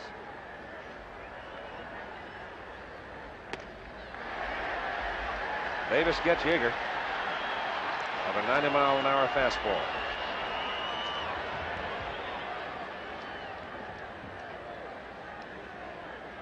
Bob talking to Charlie Lau, the Yankee batting coach.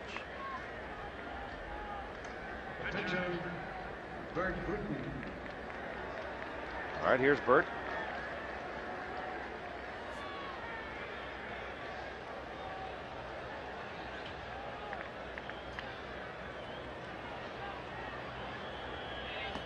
Inside, ball 1.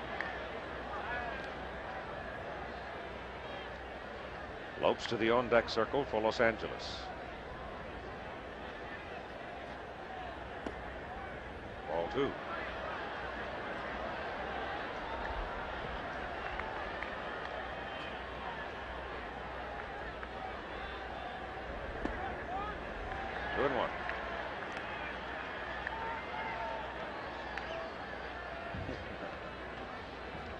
There are no Drysdales on that pitching staff. Remember when Big D was used as a pinch hitter by Walter Olson? The Winder could hit. Dodgers had a history of good hitting pitches. Big Nuke could hit. Herb Palika could hit.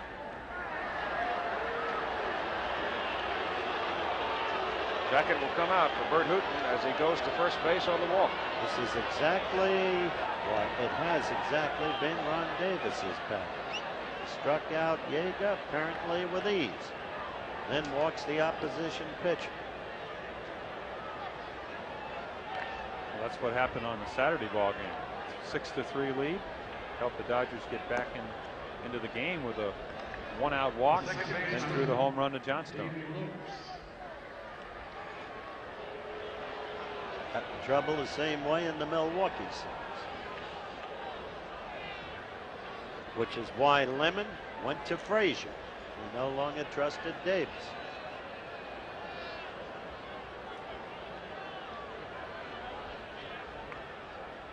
Top of the order for Lopes. Russell to the on-deck circle with 1 out. And the pitcher Hooton on first. Pitch is high. You really think about it, there's so many less situations in the American League because of the DH rule where you can get the second guessing manager. In the American League, Mercer would have been batting in that position possibly, or a DH would have been. Tommy John would have been allowed to remain in the ball game, and you would have had a veteran pitcher and also had the chance of having a veteran hitter hit off Hooton. What you're saying net is the designated hitter rule makes it a lot more interesting. Well, although there are those who say the opposite, talking about strategy. Well, I know Al Michaels is sitting out there in Menlo Park saying, see, there again. Yes, there again, strategy dictated that Lemon made a move, and as it turned out, it's been the wrong one. Foul ball down the left side, sharply struck. They're chuckling out that way because of the job Bill Walsh is doing with the 49ers.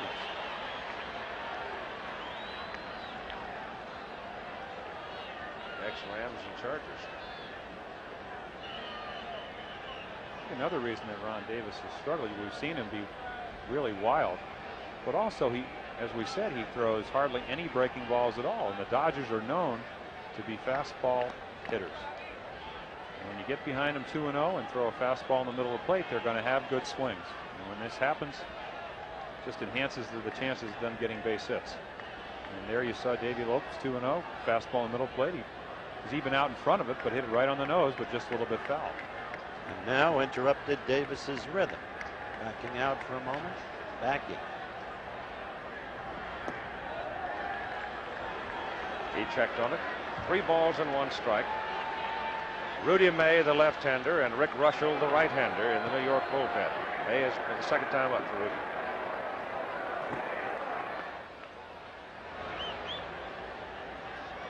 Lopes making Davis wait.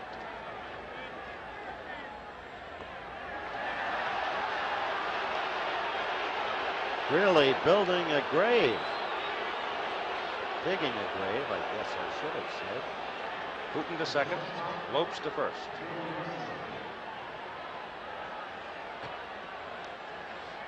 With 1 out, Russell up. Lemon to the mound. Might do it for Davis.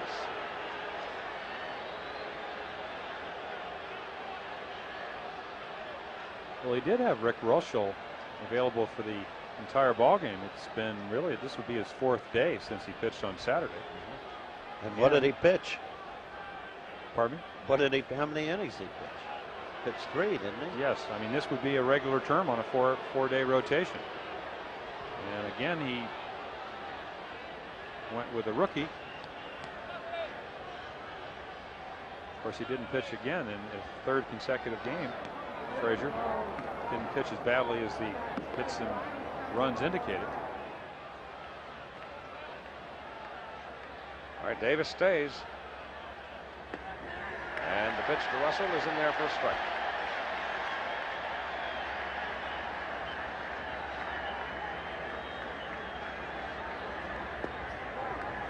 Inside, 1-1. Hooton at second. Lopes at first. 1 out. He struck out Yeager, and he walked successive hitters.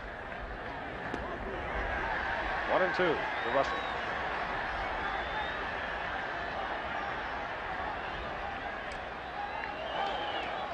Really a contact hitter, trying to punch it to the right side. Didn't get it.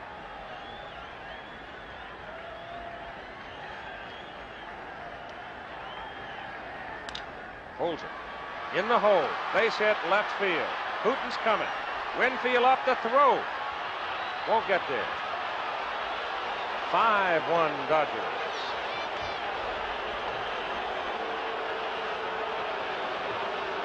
Everything is coming apart. A very poor throw by Winfield. Ron Davis failing again. And an owner who is taking careful note.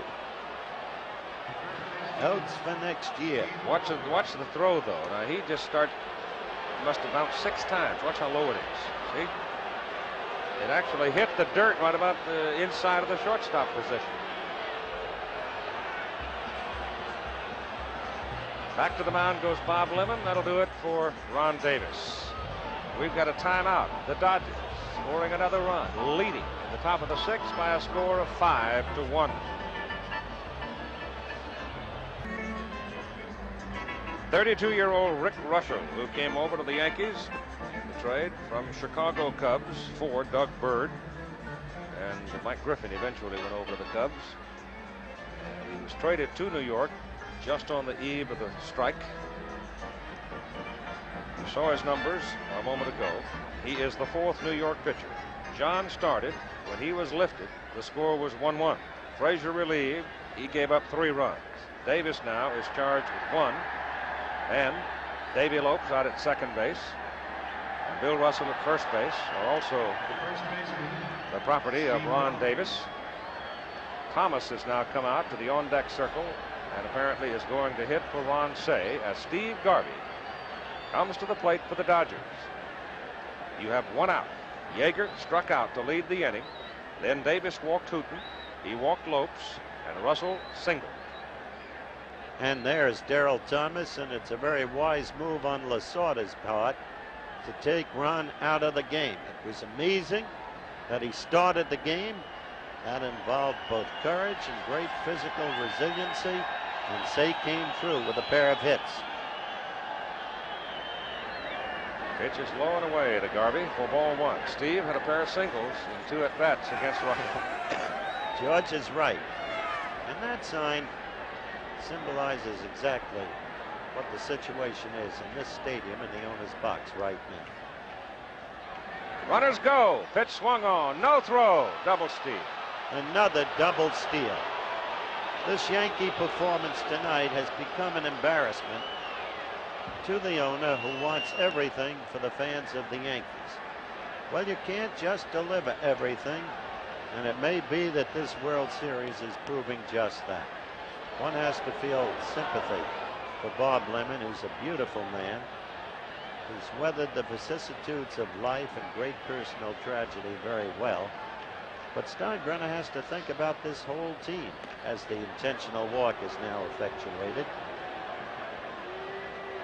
He told me Sunday on Sports Beat that win or lose the series, he would make changes. Now he may make sweeping changes. Look at that. Other than Goose Gossage, the relievers have failed totally. So the expected strength wasn't there. And there is age at first base with Watson. And the backup, again, as you look at Glenn, Al Revering is not your whirlwind ball player. Cerrone, young, a solid catcher when healthy. Injuries happen him. Randolph, there's Lasorda, a solid player, and he's proved himself all over again in the World Series. Shortstop fine with Denton Milburn. Third, Nettles, getting older but still effective.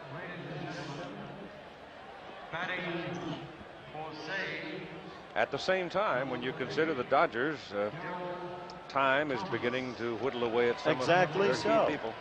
This could be the last hurrah for the Dodger team as we see it here and now.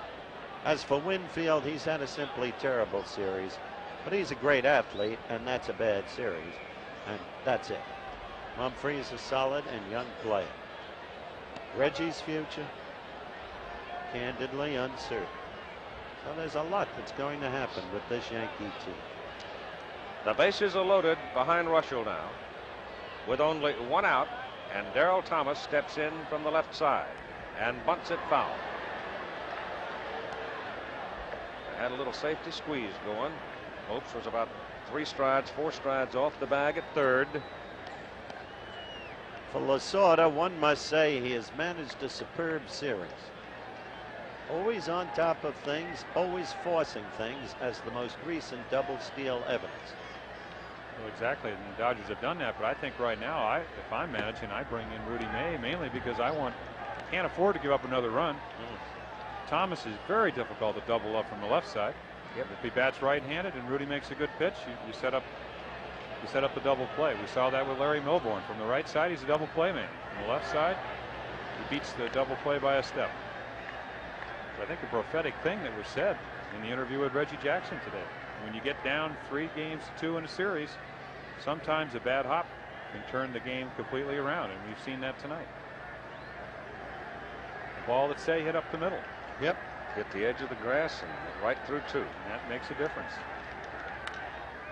Nettles spears it, steps on the bag, whirls and loops the throw across, safe at first base. Another run scores. 6-1 Dodgers. I'll tell you though, that's just what Jim Palmer was talking about. Get him batting from the right side. Yep. But that was truly a remarkable effort by Nettles. It really was. Look at it again, Jim. He made as good a play as you can make. He barely gets to it. There you can see him step on the base. But look at the throw. While we won't see it again, he couldn't get a lot on it, but he still got it there and barely failed to get so swift a runner as Thomas. Now it is Dusty Baker with Garvey up at second and Thomas on first. Russell being forced by Nettles at third. But I think another look at it, Jim. Here you see Greg going to his right, makes a nice play. Really a desperation throw. He's known for having one of the most accurate arms, if not the most accurate arm in the American League, and the throw is right on the money, but Thomas beat the play. Baker to Nettles, off his chest. No play, I don't think. Nope.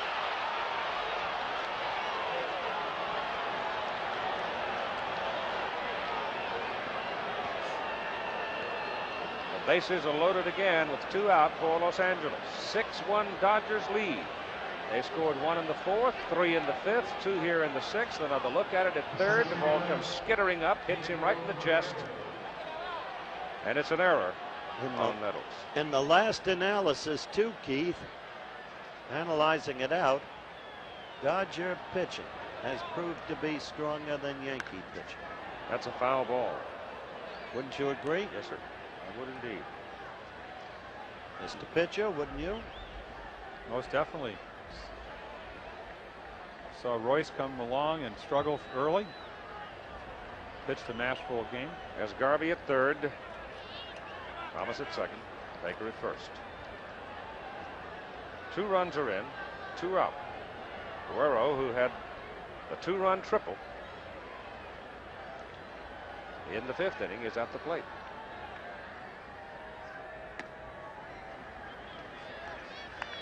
But I think what we said after game 2 before game 3 in Los Angeles is that the Dodgers were not as bad a team as we saw play in the first 2 games. And I doubt if the Yankees are as bad a team as we've seen play really in the last 4 ball games. Well, it's been an uneven series. The Yankees won the first 2 games relatively handily. The next 3 games were scrambles. 2 of them wild, a 3rd one a brilliant pitching contest. And this game appears at this moment to be an embarrassment to the Yankee tradition. Ball is lifted out into left center field. Mumphrey can't get it. Garvey scores. Here comes Thomas to the plate. The throw to third, not in time. Double Guerrero. 2 runs are in. And it's becoming a blowout. 8-1 Los Angeles.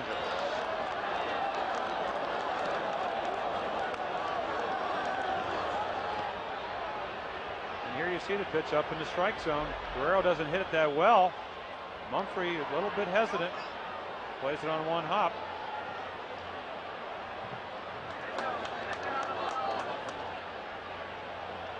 Couldn't get it. The ball dropping in front of him. He makes another transgression there. He missed the cutoff man, and Guerrero was allowed to go to second. A lot of mistakes in this inning. Monday being walked intentionally.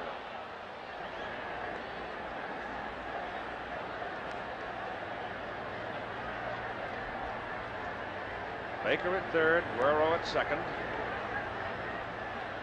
2 down, and 4 runs in for the Dodgers. 4. And some of the folks People are beginning to leave Yankee Stadium. Who can remember that around these parts? Now Steve Yeager, as the Dodgers have batted around here in the 6th.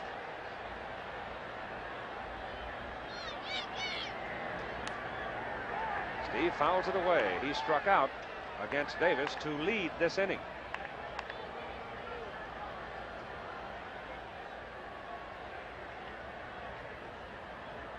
I think it's interesting right here that Yeager is batting. I think this is probably a tribute to how well he's played. Normally we would see Mike Scioscia, who's played against right-hand pitching all year long. Well, whom would you vote for if you had to vote right now? MVP in the series. Maybe Tom Lasorda. Well, he's done a great job. As a roller to the shortstop, Milburn. Throw is in time to get Yeager, and the Dodgers are finally retired, but they have a big inning. 1 in the 4th, 3 in the 5th, 4 more in the 6th. The Los Angeles leads it 8-1. Darrell Thomas goes in at third base. Ron Cey out of the game after certainly accomplishing something of a miracle. Dusty Baker is now in left field where he has been for the night. But the changes are that Guerrero moves over to right while this man, Landreau, goes in to play center. Kenny Landreau, who played center field most of the 2 seasons for Los Angeles. And he, of course, was with the Minnesota Twins and put in quite a bit of service in center field here in this ballpark, so he knows it quite well.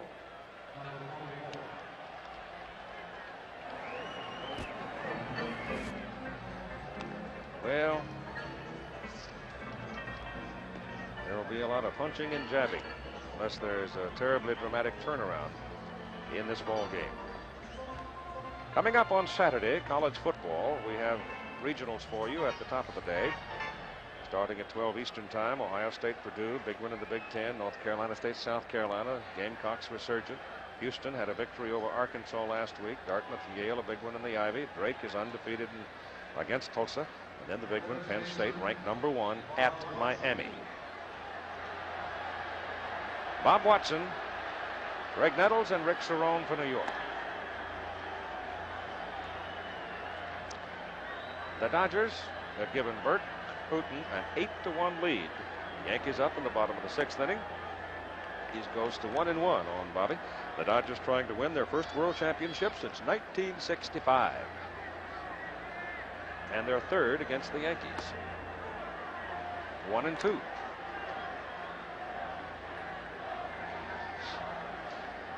From here on to the finish of this ball game, if Hooton gets in trouble, it will be Staff warming up. The only man that might not be told to crank up would be Fernando.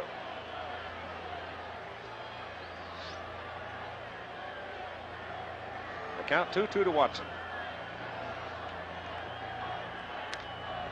On the ground to Russell at shortstop. Bill's throw in time. 1 out. The third baseman, Greg Nettles.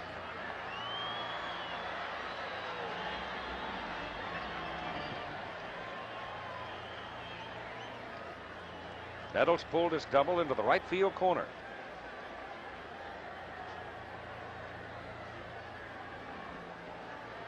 I think the most important thing for Bert Hooton is he doesn't get away from his game plan.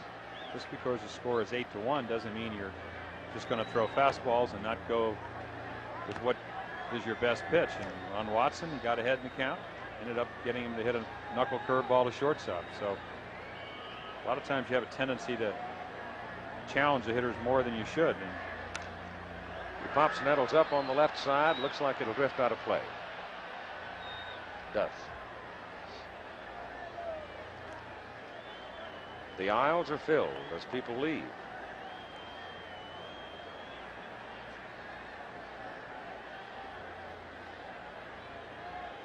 At least the one on the right side.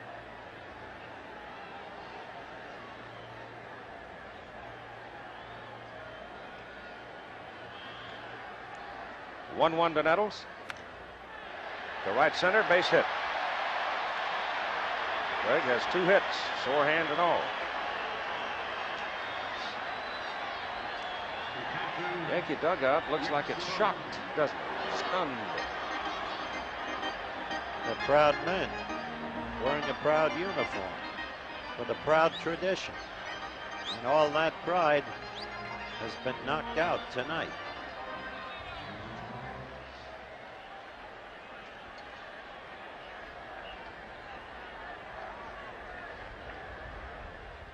Looks like it may be it for Greg, because the hand is obviously bothering him. Trainer, Gene Monahan's gone out.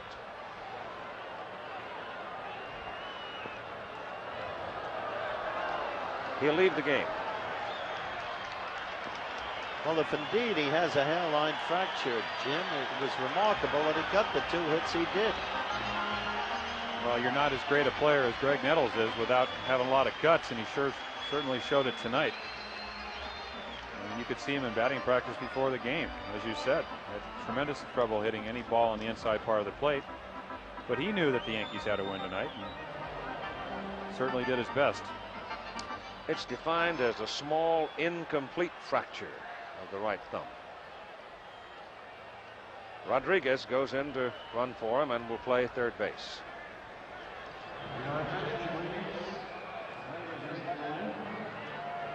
Running for Nettles, number 27, Aurelio Rodriguez. The batter is Rick Cerrone. And the pitch misses. First ball 1. Yankees at bat in the bottom of the 6th, and the Dodgers leading 8-1.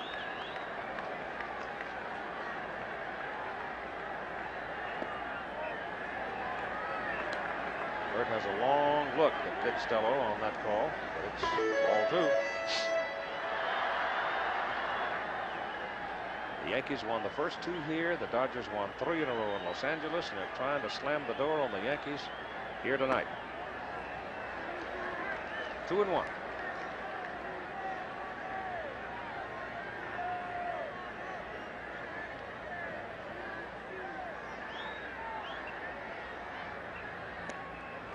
Two and 2.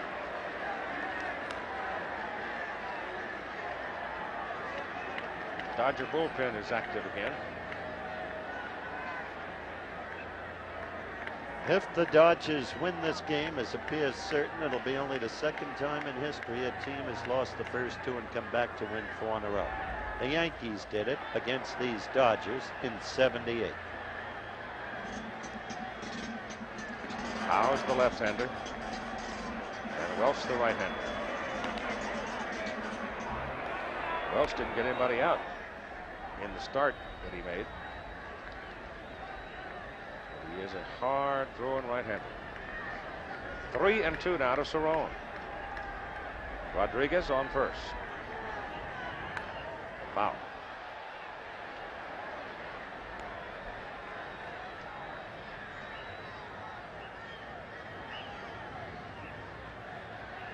Something is going to have to happen very big, and I mean big, to wake up the Yankees, shocked by the Dodger outburst at the top of the inning. Hooten walks Cerrone.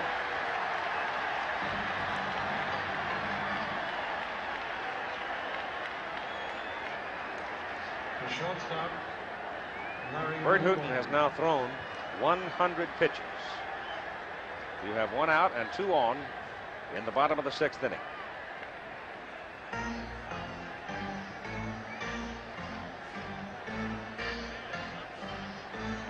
Well, there you see Rick Cerrone. He's yelling at Bert Hooten because he threw so many breaking balls. I guess he feels that Bert should be throwing him fastballs. Bert learned his lesson. He threw fastballs to Greg Nettles and he singled into center field. Of course, the last thing I think Hooten wanted to do was walk Cerrone. Of course, doing the Oakland playoff series, the first game that Mike Norris pitched for Oakland against Kansas City, he shut them out. I guess he threw a lot of screwballs. They felt he should all throw high fastballs so they could win. But Bert is doing what he thinks is best, which is to mix up his pitches. And apparently Cerrone thought he should challenge him with fastballs. Milburn looks at Lowe for a ball. Rick Russell is in the on-deck circle, but with only 1 out, and Hooten struggling right now with his control. Rudy May is back in the New York bullpen, cranking up in a hurry. Outside, ball 2. Here comes Tom Lasorda out of the dugout. That's what, 102 pitches now for Happy. So they'll talk, and we'll see if Lasorda wants to make the move now, or if he'll give Welch and Howe a little more time. Rick Russell is in the Yankee on-deck circle. Bob Lemon refusing to tip his hand as to which man he might call on. Obviously, he wants Lasorda to make the move. Tom is not, at this point, ready to make it. Well, again, that's very good strategy. He comes out with 2 balls. If Hooten would happen to lose this hitter, then Bob Lemon has to make a move with his pinch hitter, and he can either come with a right-hander or the left-hander. If he waits till this Milburn is either walked or gets a base hit, then Lemon has the upper hand in strategy. Ball 3, 3 balls and no strikes to Milburn. You've got 1 out. You've got Rodriguez at second, Cerrone at first. 8-1 Dodgers. Hooten struggling now. 3-1.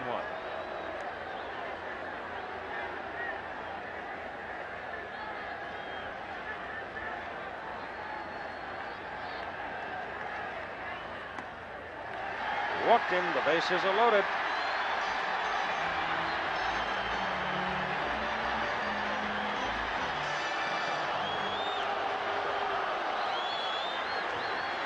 Gamble comes out, picks up the sledgehammer. And if Tommy's doing his job, he would wait till Oscar's announced. He is announced. So Gamble is official, and Tom Lasorda will make a pitching change. 8-1 timeout on the field. Young Steve Howe has come on in relief of Bert Hooten. And a note on Howe. He has faced 15 batters in the series. Only twice has he had to throw more than 4 pitches to a batter. Oscar Gamble was announced as the Yankee hitter. Now it is Lou Piniella who will come out hitting right-handed, who has had a remarkable series as a hitter. What's really come into focus in the perspective of this series has been the failure of the Yankee long relievers. And this final game is again the best evidence. Looking at the base runners, and they are Rodriguez, Cerrone, and Milburn. You have 1 out, and Piniella in. And whom do you want to lose with? Rick Russell? George Frazier? Or Tommy John, Jim? Well, if I'm going to lose a ball game, I have to go with Tommy John, and I think most managers would have done that. As we said earlier, Bob Lemon gambled, and it hasn't paid off. As most of the moves he's made, he's just had a tough series in that respect. Now to Piniella. Fouled off, strike one. 8-1 Dodgers. An awfully big mountain for the Yankees.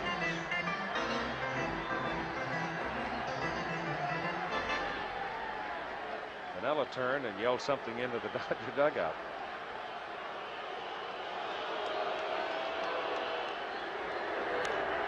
High fly ball, lifted, foul, out of play to the right.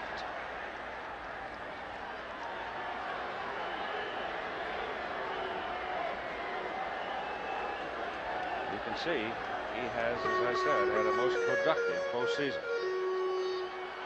Forster and Welch in the Dodger bullpen now.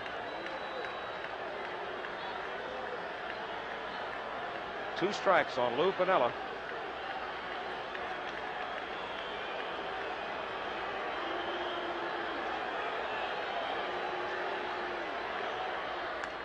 Punch foul. Howe's throwing him strikes and he's fouling them all.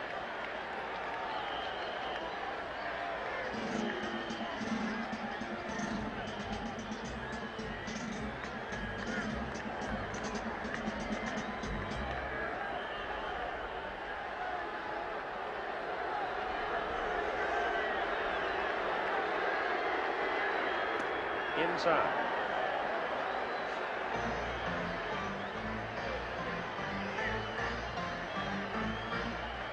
Base hit, figures to deliver 2 for New York.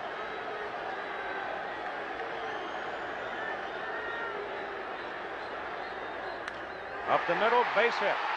Rodriguez scores. Cerrone will come. Nope, he does not come. Took the big turn, and Joe Altobelli, the third base coach, flagged him down. Bases are still loaded. Here you see a fastball in the middle of the plate. Piniella, as he's done all series, goes with the pitch and just wraps it up the middle. Completely professional batsman. Not too good a base running, Howard. There is no way that Kenny Landreau is coming up and throwing that ball to home plate. Because if you do that, you make a bad throw, you allow 2 other runners to get into scoring position. Don't understand stopping the man at third. Nope. And I can understand some sense of, I guess, restraint, but that's what happens when you're really down. You begin to play tentatively, afraid to make one single mistake in any direction. Willie Randolph, big night for Willie, a double and a home run and a walk. 2 balls and no strikes for Randolph. Now the Yankee home folks take a little heart. Bases are loaded, and Ron Peronoski, the Dodger pitching coach, on the way to the mound to talk to young Steve Howe. But the one, I think, important thing that Tommy Lasorda has done, and there you see Terry Forrester, the left-hander, and Bob Welch, the right-hander, is gotten Oscar Gamble out of the game. And they've also used Bobby Mercer. They don't have the left-handed power that they would normally have on their bench.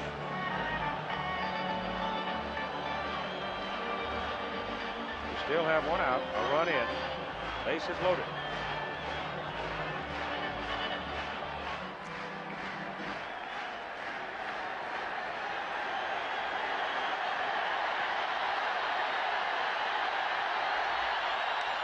Ball is hit to the right. Guerrero flags it down. Runner tags from third and does not come. Good throw by Guerrero.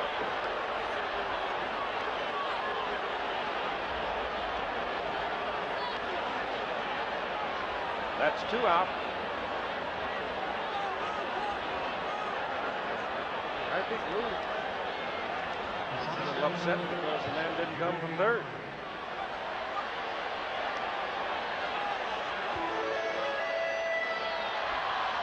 That's what Lou Piniella, you might have observed, just said. Worst base running I've ever seen.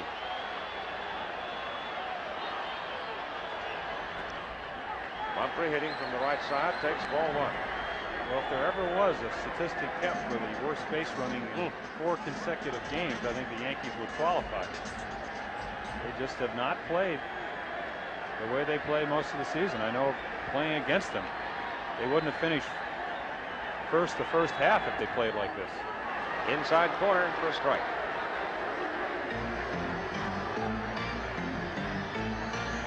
Tentative.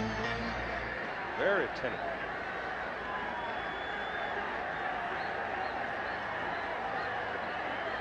When you're being blown out, you've got to be aggressive. Fouled away.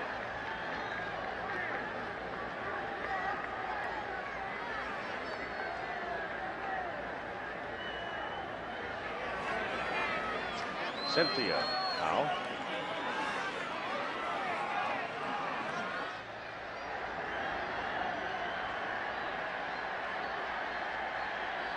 The 1-2 pitch to Mumphrey.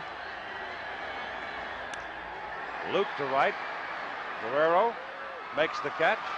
The Yankees leave the bases full. And so after 6 innings, in game number 6, 8-2 Dodgers. Back with more after this from our local stations. Lou Piniella having delivered the pinch hit single. The ball is lined to right by Willie Randolph. Piniella turns and sees the base runner at third, has not made the move to home plate, and reflects total exasperation.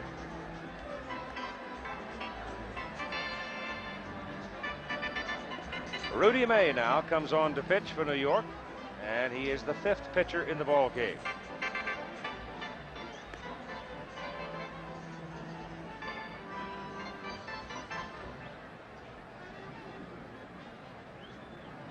Well, the purists of baseball going to be hard put to find art in this. Steve Howe. If you want the truth. Steve Howe will bat. Having come in from the bullpen and did his job. Dodgers lead it 8-2 and bat here in the top of the 7th inning. Rudy May, strike on the corner.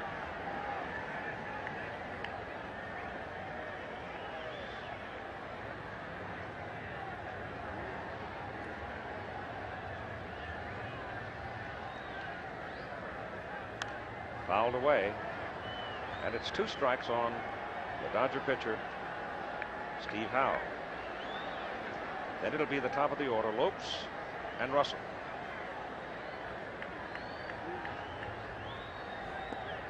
Lope, 1 and 2.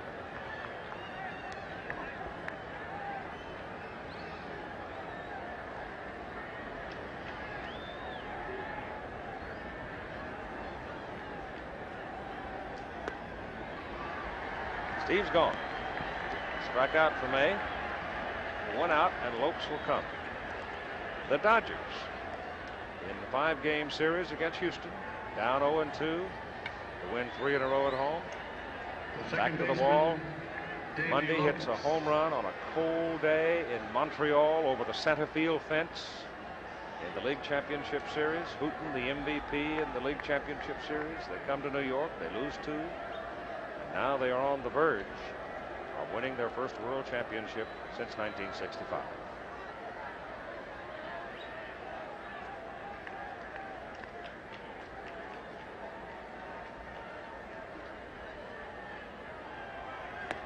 Lopes takes it high. The Goodyear Blimp America providing the visuals from the sky tonight out of Houston, Texas, with our cameraman Charlie Mitchell and the pilot captain Larry Chambers.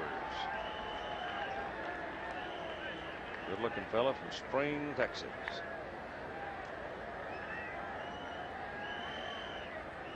May at 2-0 to Lopes, comes inside to make it 3 balls and no strikes.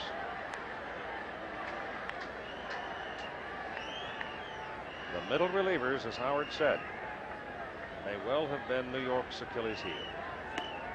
Ball 4.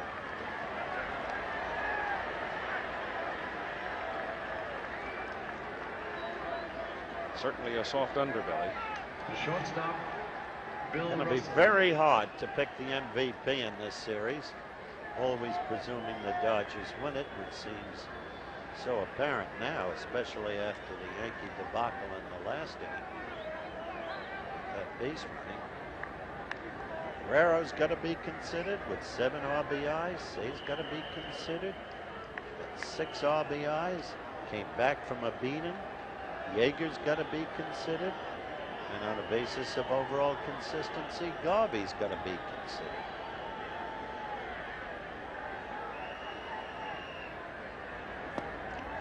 Russell looks at low.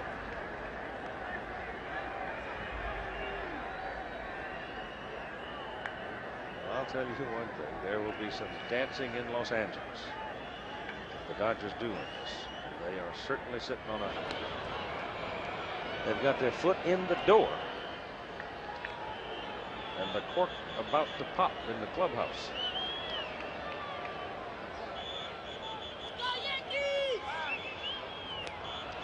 May playing catch with Watson with Lopes on first base. 1 out. Garvey on deck. And a 1-ball count on Bill Russell. 2 balls.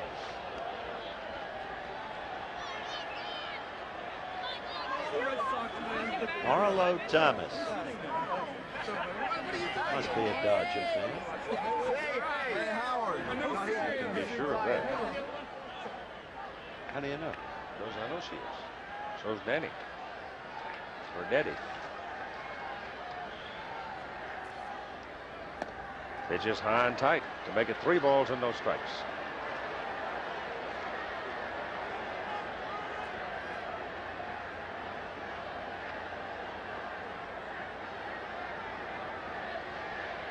It has become a laborious evening for the Yankees.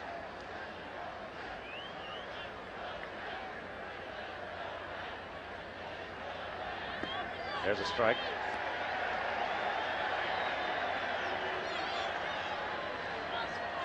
More activity in the New York bullpen.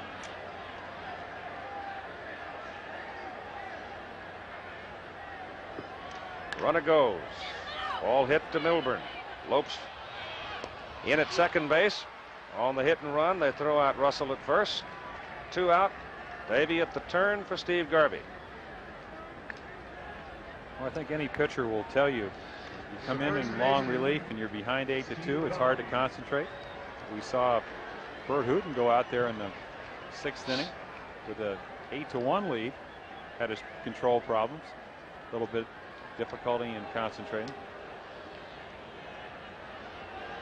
Not an easy game to pitch in when your team's way ahead or way behind.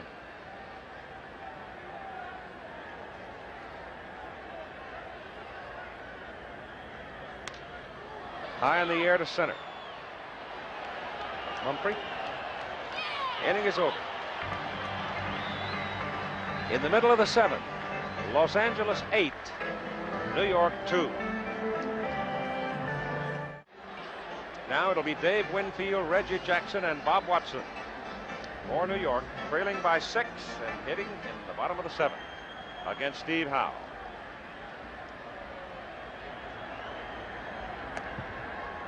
And it's ball 1 to Winfield.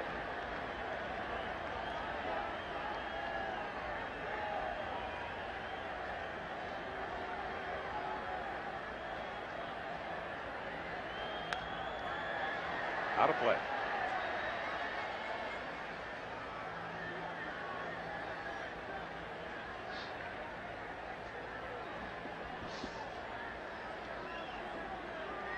ABC News Nightline. I'm sure most of you have heard that the Senate vote swung today in the president's favor. The senators approved the sale of AWACS reconnaissance planes to Saudi Arabia. That's the topic tonight on Nightline with Ted Koppel. High bouncer to short. 1 out. Now you hear the boo birds, and certainly Winfield feels terribly. But in perfect truth, this Yankee team, well, Willie Randolph's trying to clap it up a little bit, but they have been flat, listless. They look like a team all day that came, all evening, that came to be beaten, Jim. Well, they say pitching's anywhere from 75 and 90% of the game, and tonight they made a really what turned out to be a monumental decision. Pinch hit for Tommy John. George Frazier came in, did not. And again, for the third time this year, he pitched that poorly, but circumstances allowed the Dodgers to put 3 runs on the board. It came back with a 4-run inning. Anytime your pitching staff gives up 8 runs, it's tough to look good as a team. That's for sure.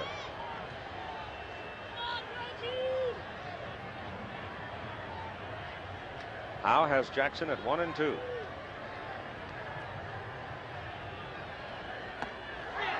Struck him out. Now Jackson gets it from the fans. Might be the last time you'll see Reggie in a Yankee uniform. Could be. Not the kind of aftermath you'd expect to the exciting 3 consecutive games in Los Angeles.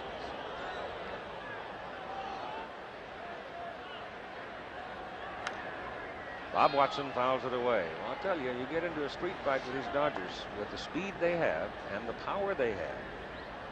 And if you don't have good pitching, and Houston has good pitching, and Houston couldn't beat him. They couldn't put him down. Interesting you mentioned Houston. Before the game, let's watch this. To Russell at shortstop. Handles it well. And throws out Watson. So Steve Howe gets New York in order in the bottom of the 7th, and after 7, 8-2 Dodgers. To the top of the 8th inning we go. In a ball game that is now long, all things considered. But then when you've scored 10 runs, it takes a while. Darryl Thomas, Dusty Baker, and Pedro Guerrero.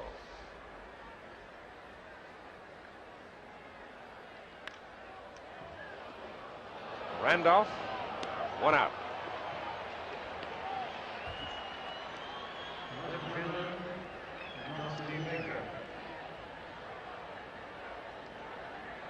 Stands half empty now. People pouring out by the droves. Dusty Baker. Popped him up for Randolph. 2 out. The right fielder, Pedro Guerrero. So Rudy May summoned out of the pen as the 5th New York pitcher. Done a job. Here's one of the fellas, very much a prime candidate for the MVP award.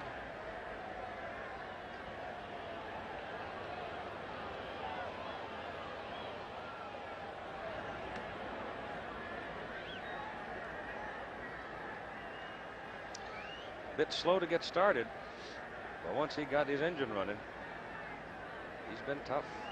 Fine looking young hitter. And Ron Say. But sentimentally and for his performance and for his courage, I'd vote for Ron Say. Low inside, 2 balls and 1 strike. What about you, Jim? Yeah, I think I'd go with him. He turned the whole series around. Trailing 2-0, hit the 3-run home run off Rigetti. What about you, Keith? I agree. That ball is well hit in the corner. Winfield loping over, and it's in the seats. It's a home run. Well, for Pedro Guerrero. Will there be some call for a second ballot here? might have to take another look.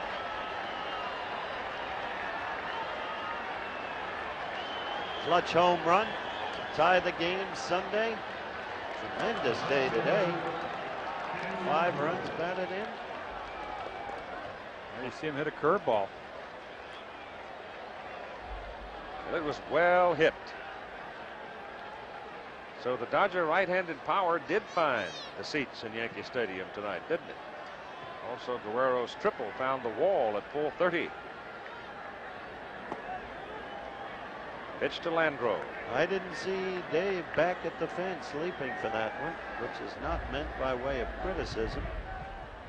Maybe he just couldn't have gotten there. The ball got there so fast. Well, he hit that ball with a lot of topspin, and it looked like he really misjudged it because he went to the line and the ball actually went out a little bit to right center. That could have something to do with the wind. Just barely got in there. Normally, as you said, you see him trying to make an effort to catch that ball. Landreau is called out looking, but the Dodgers add another run. And the lead is big for Los Angeles. Back after this word from our local stations. Rodriguez for New York in the bottom of the 8th. Then it'll be Cerrone and Milburn. In the meantime, the Dodger faithful are starting to put on their dancing shoes. Steve Howe in relief of Bert Hooton, trying to save it for him. 9-2. As Howe pitches to Rodriguez, Keith, I was mentioning before, John McMullen, who owns the Houston Astros, is here tonight. Talking with him before the game, he said, we thought we really had the Dodgers on the hook this year, but they have a way of scratching and clawing and coming back. And he said by the time we reached the 5th game, and we were tied 2-2 after the 2-0 lead. Stroke going to drop in for a base hit. By the time we reached the 5th game after the 2-0 lead, he said, I got a call early in the morning of the 5th game from a psychic. And I took the call. And I began to do the things the psychic said I should do. And he said that didn't help. He lost with Nolan Ryan.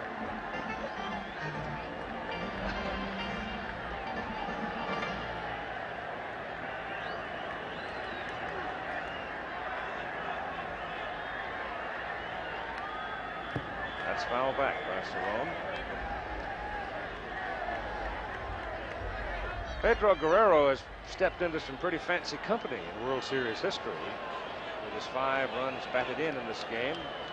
How about Messrs. Lazzeri, Dickey, and Kluszewski? Big clue.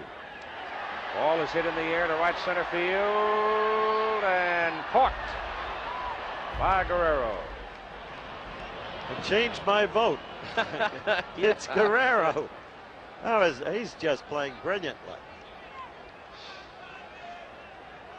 So many repercussions to this season as it winds down. Those watching this in Cincinnati probably bitter over the fact that their club had the best record in the National League, feeling they should have been in there, the best season-long record. But give the Dodgers their due. They will fight you. Here's Milburn with 1 out, and Rodriguez at first base. Popped up on the right side for Davy Lopes. 2 down, and here comes Bobby Brown to the plate.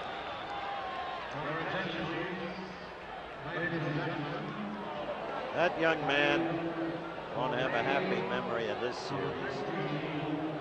But he is young. He is a great athlete. And other great ones have gone through this kind of thing. Referring to these 2 teams, I remember when Gil Hodges didn't get a hit 20 times at bat or more. It was an horrendous series for the late Mr. Hodges. He came out of it. Go back to 1971 when we played the Pirates. Willie Stargell was one of those streaks where just could not hit the ball.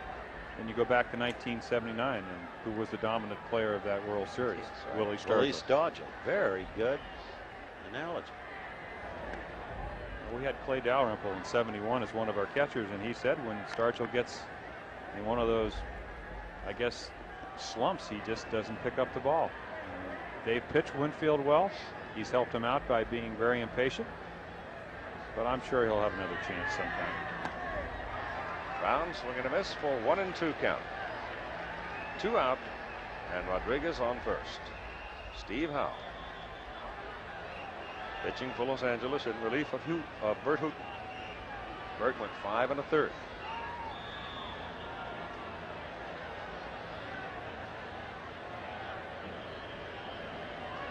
Bert's going to come out of the series at 1-1.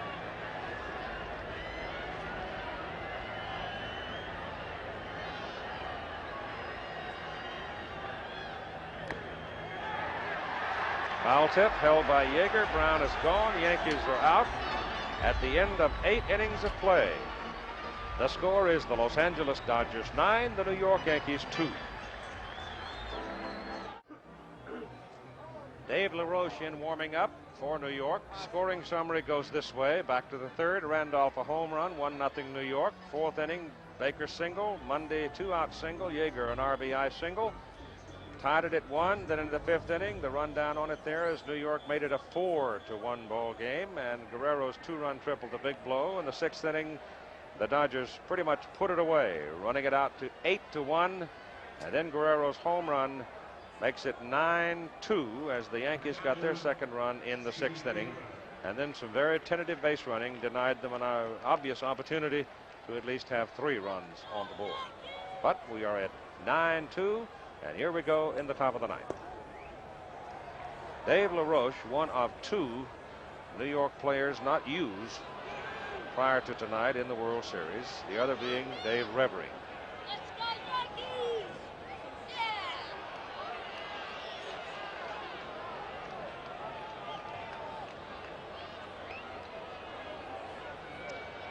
Rick Cerrone being stung, foul tip.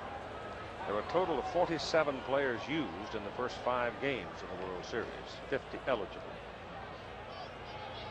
The one Dodger has not been used was Alejandro.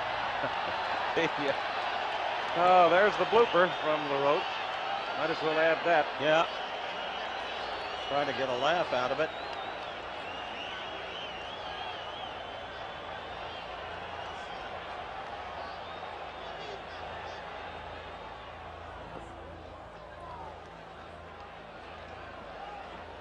Who threw that blooper pitch in the old days? Rip Sewell or? Yep, threw it. Rip Sewell. Yep. Did Williams hit the home run in the All-Star game off it, or you recall that? Yeah.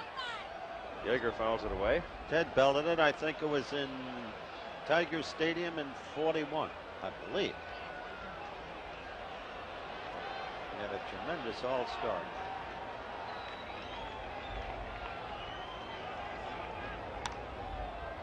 To the right side, late break. Up the catch is made by Reggie. Well, for Righetti, there'll be many more seasons. No question about him. He had an unfortunate outing Friday against Fernando Valenzuela, who himself was shaky but came on strongly in the late innings. But Righetti, he can pitch. He's got a great future. Steve Howe swinging and missing. Dodgers at bat, top of the ninth. One last chance for New York, and they trail by 7.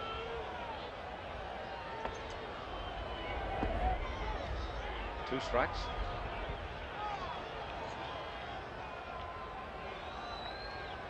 And forever and a day, they're going to talk about Bob Lemon lifting Tommy John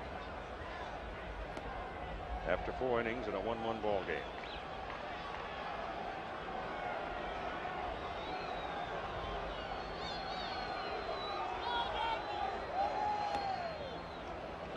Two balls and 2 strikes to Steve now.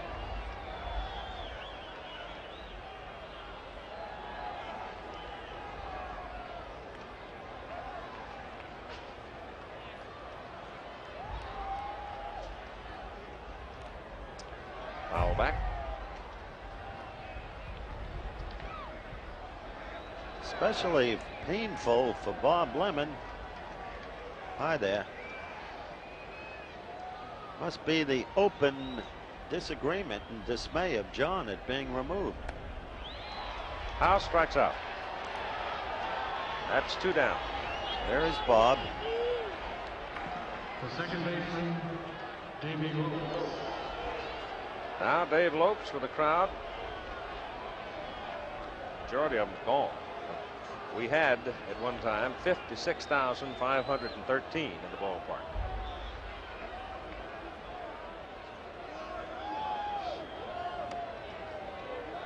With 2 away, Davey takes Hine away for ball 1. I doubt there are 20,000 here now. The Yankees will have Randolph, Mumphrey, Winfield. The 4th man would be Jackson in the bottom of the 9th inning. 1-1.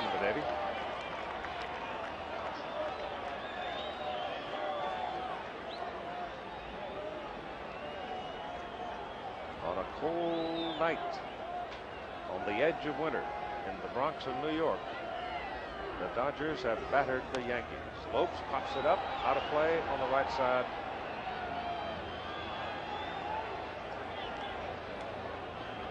And the count is 1-2 now on Baby.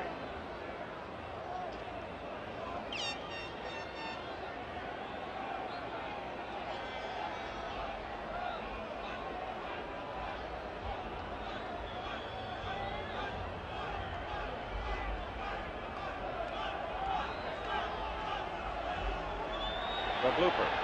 Lopes. Cerrone dropped it and throws it up.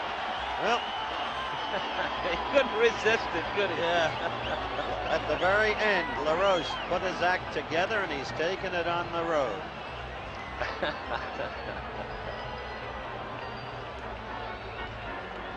He gets the Dodgers in order in the top of the ninth. One last gasp remaining for the Yankees. America sailing overhead. Barry Chambers flying her. Charlie Mitchell giving you the picture.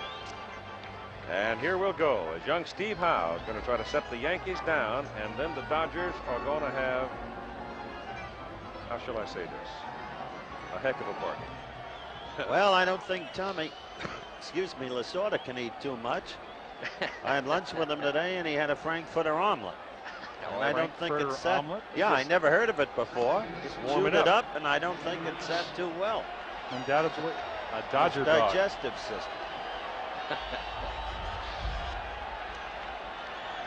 Willie Randolph was a home run and a double tonight. Well, there's an old baseball phrase you kind of reserve for games like this, 9 in the ninth, and that's about what it's going to take to win. Kind of always jokingly say that on the bench,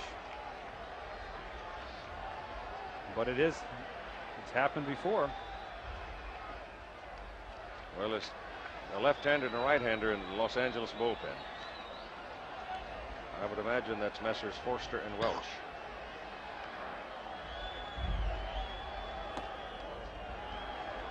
Two balls and a strike to Willie Randolph.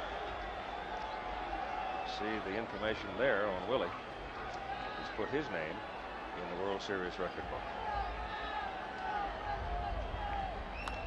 Fouls it away.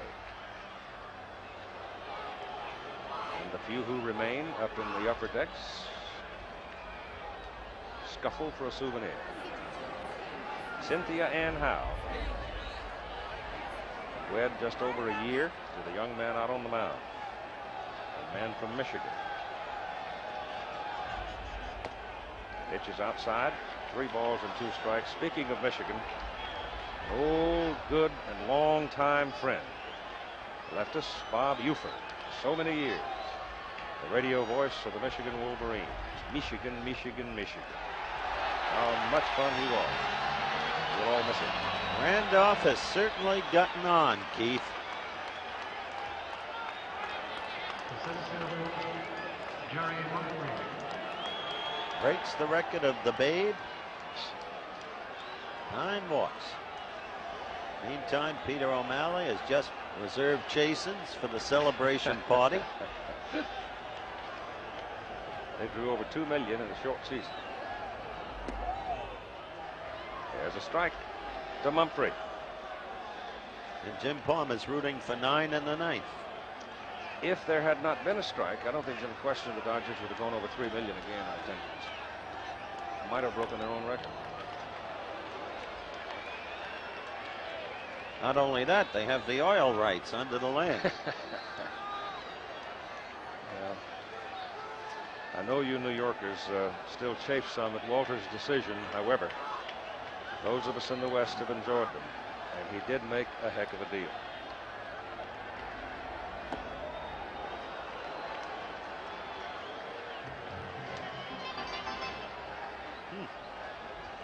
Well, they may break. They may tie break that. it. Might break it, yeah.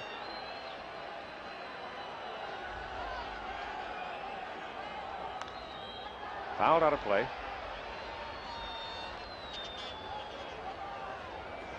The Dodgers had 1 in the 4th to tie the Yankees at 1-1 after New York had scored in the bottom of the third. You got 3 more in the 5th and 4 in the 6th, 1 in the 8th. That's how we have a 9-2 score with the Yankee run coming in the bottom of the 6th, the second. Mumphrey swings and strikes out.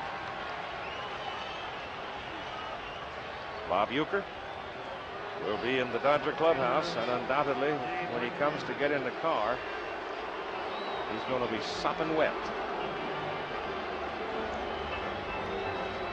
Dave Winfield. All the frustration of the remaining Yankee fans here comes out against Dave Winfield. Now there are mutterings about all the money he was paid and all of the rest. Human nature. Well, I know our club in Baltimore. Yankee fans, by the way, should be congratulated. They behaved beautifully here tonight. There was a high towering fly ball to right field. Guerrero. 2 down. There was a frisbee and an orange, and nothing else as I can remember, right, Keith? So far. Behaved very beautiful. Now Reggie with 1 more cut.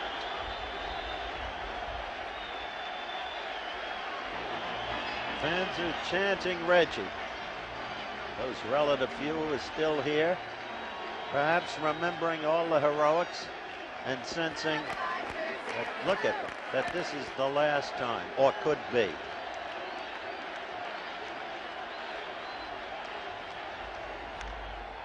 Out of play.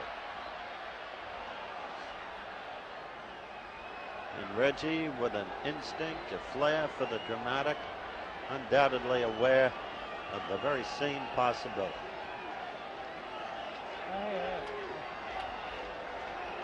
Still no word on the MVP. We'll probably get it. In fact, we will get it in the clubhouse. Well, Steve Howe has the edge. 2 strikes, and Cynthia is about to fly out of here.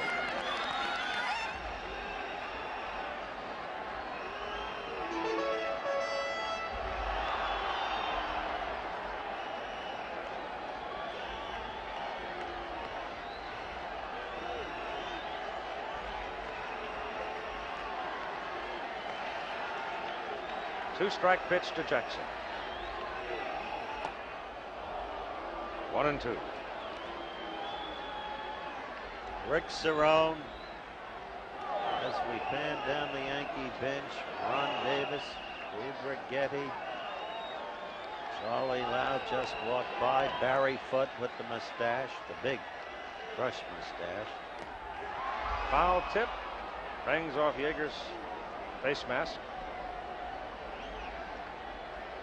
Maybe it's fitting that Reggie be up there now. Such have been the nature of this man's heroics that I reached a point where the fans here at Yankee Stadium thought that every World Series he could do what he did once. Hit 3 home runs on 3 swings in a game, and maybe in a couple of games. 1-2. 2-2.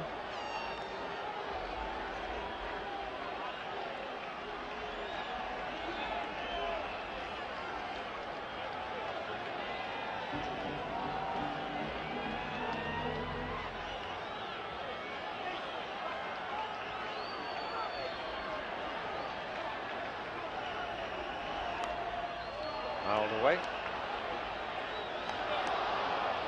It's a 9-2 ball game. Steve Howe in his early 20s. Reggie Jackson in his middle 30s. Will not yield.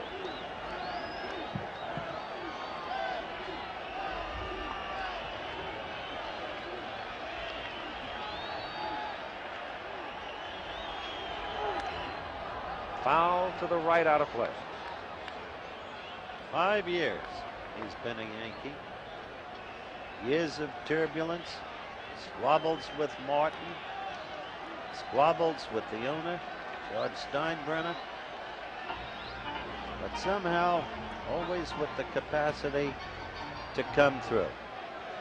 This year, a great decline in his batting average, and finally the greatest struggle of all, the struggle with himself, the struggle with self-doubt, the struggle with worry. Was it to be all over for him? And now this. 2-2 with 2 out in the bottom of the ninth.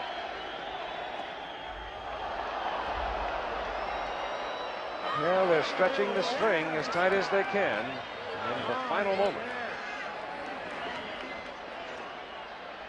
3-2.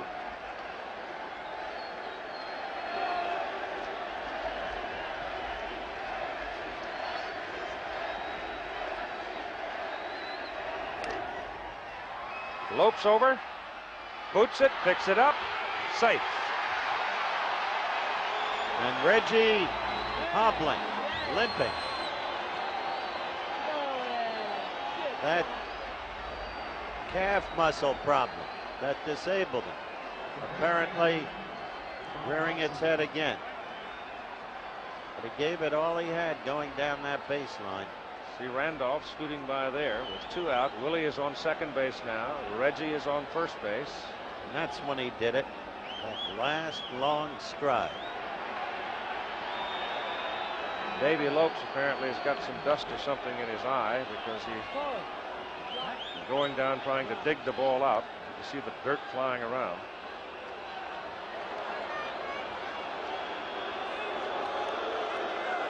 Davy is coming to the dugout. They're going to give him an error on the play.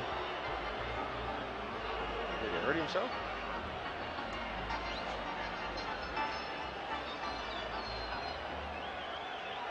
Ladies and gentlemen, a reminder, no one is on the field. That incidentally is the 6th error by Davy Lopes. You see, it is a record. They may get Steve Sachs out to play second base, as Davy walked to the dugout with a great deal of purpose and disappeared.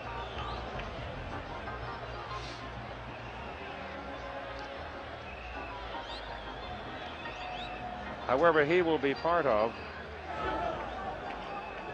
a championship team, and whatever manner of record you might consider errors in a series and in a game, his pain will be alleviated considerably by the ring he'll wear on his hand. You wonder at that moment what Steve Garvey and Reggie Jackson might be talking about, Jim. Looked like they were talking about the ground ball that Lopes missed, that it stayed down, but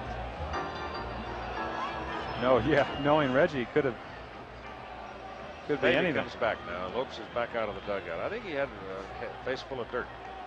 Garvey might have asked him what size uniform he wears.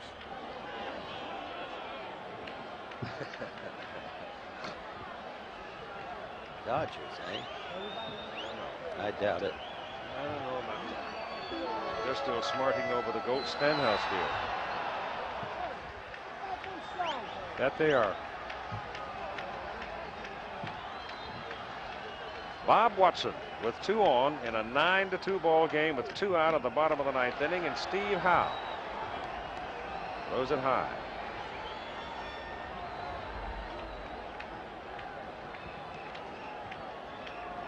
The ending is typical of the whole game. Sloppy. From the Yankee point of view. Welch continues to throw in the Los Angeles bullpen. Watson hits it high in the air. For the center fielder, Ken Landreau, this should do it. The Dodgers are the 1981 champions of baseball. And so there is not the usual noise making. It became apparent midway in the game, almost with the departure of Tommy John, that the Dodgers would take command. Now the Dodgers leave the field. Keith, I think it's time for Jim, you and me, jointly to congratulate them on their acquisition of the World Series championship. Lasorda, kissing Peter O'Malley too, for that matter, but Mrs. O'Malley and everybody else. For the first time in history, we have a 3-way tie for the MVP. Guerrero, Say, and Steve Yeager. And under any circumstances, all three were worthy contenders. Each contributed in his own way. Sentimentally, maybe Ron Cey the most. But anyway, Keith, there it is. Let's join Bob Uecker now in the Dodger clubhouse as the Dodgers win it 9-2, 4 games to 2. Thank you very much, guys, upstairs. And we're standing here in a very, very happy Dodger clubhouse, and we are awaiting the arrival of Mr. Peter O'Malley, Al Campanis, and Dodger manager Tommy Lasorda. And standing alongside me, the Commissioner of Baseball, Mr. Bowie Kuhn, who will make this presentation very, very shortly here in a very, very happy Dodger clubhouse. Bowie? No question about it. It's an exultant Dodger clubhouse, an outstanding comeback win for the Dodgers, who came back from everything this year. You know, it seemed the last three series, the Houston, Montreal series, and then falling behind the Yankees 2-0, it seems that's what it took for this Dodger ball club to come back. I think that's right. They seem to face the challenge. They're veteran ball players. They're not put down by being behind. They face the challenge. They came back. Well, we're waiting for Tommy Lasorda here. Tommy, I'm going to grab Tom Lasorda over here. Tommy Lasorda.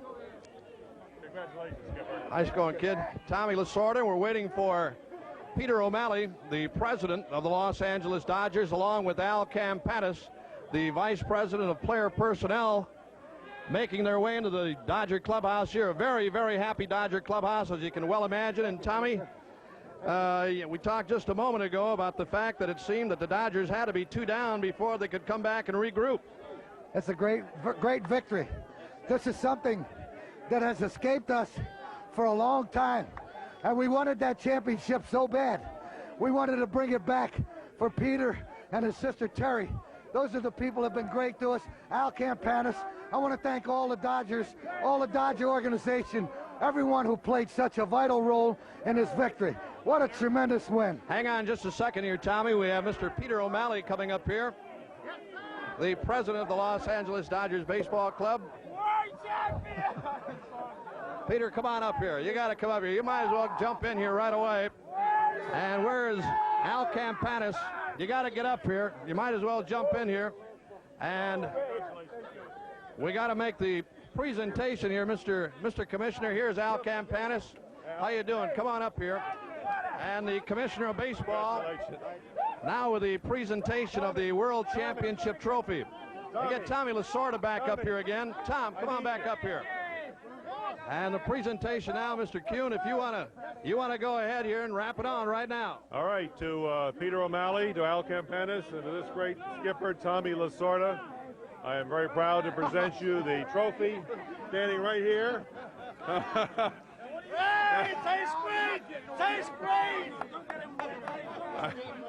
I'm proud to present you this trophy, emblematic of the 1981 World Championship. And boy, you guys deserved it. You worked all the way to get it. Tremendous comeback win. Thank you, It's your Thank you very much. Thank you very much. And I just want to say this. All of us feel that we work for a great boss, Peter O'Malley. Thank you very much. It's a great accomplishment for the entire organization, and I'm real happy for everyone. Really, we've worked hard for this, a long time in coming. I compliment the Yankee organization and Bob Lemon. They're a super team. We're proud of our guys, and we've got a lot to be thankful for. Mr. O'Malley, congratulations. Same to you, Al Campanis. We've got another presentation to make here, Mr. Commissioner.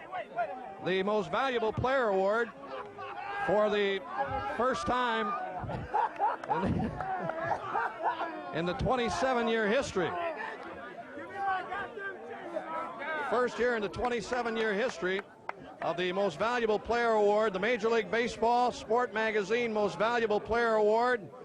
We got the three guys right here, Steve Garvey, Ron Cey, and where's Pedro Guerrero?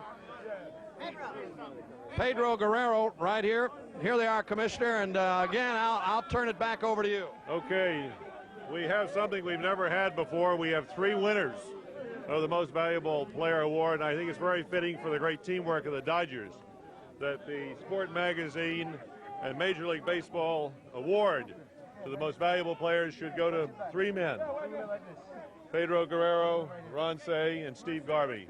And I want to congratulate you all. A tremendous accomplishment, a real team effort, and you deserve the trophy. We're going to have some more to get around all three of you. Thank you very much. Thank you. Commissioner, would like to thank you. Would like to thank our 10th man around the country, the Dodger fans, the great fans of Southern California. We want people to know that we won this World Series. The third time was a charm for us, and we thank everyone, and we thank God.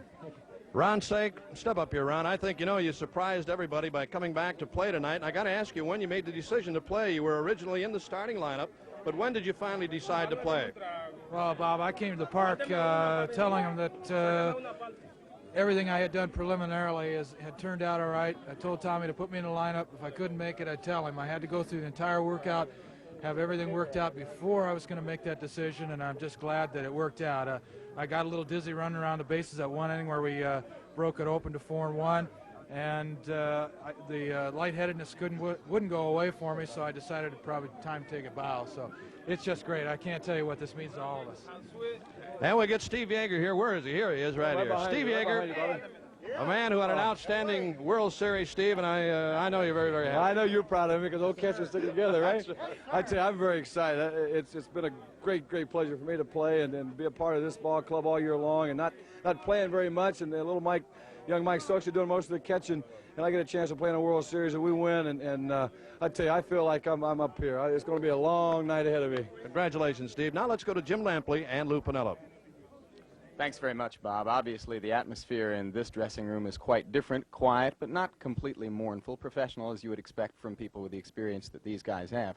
With me, Lou Piniella. And Lou, there was a moment during the ball game in the 6th inning. Your team mounted a threat, and Rick Cerrone was not sent from third base on a fly ball to right field. At that moment, you seemed extremely frustrated. Were you upset about base running in particular, or was it just generally the frustration of the series? No, I wasn't upset about base running at all. It's just the way the ball game went.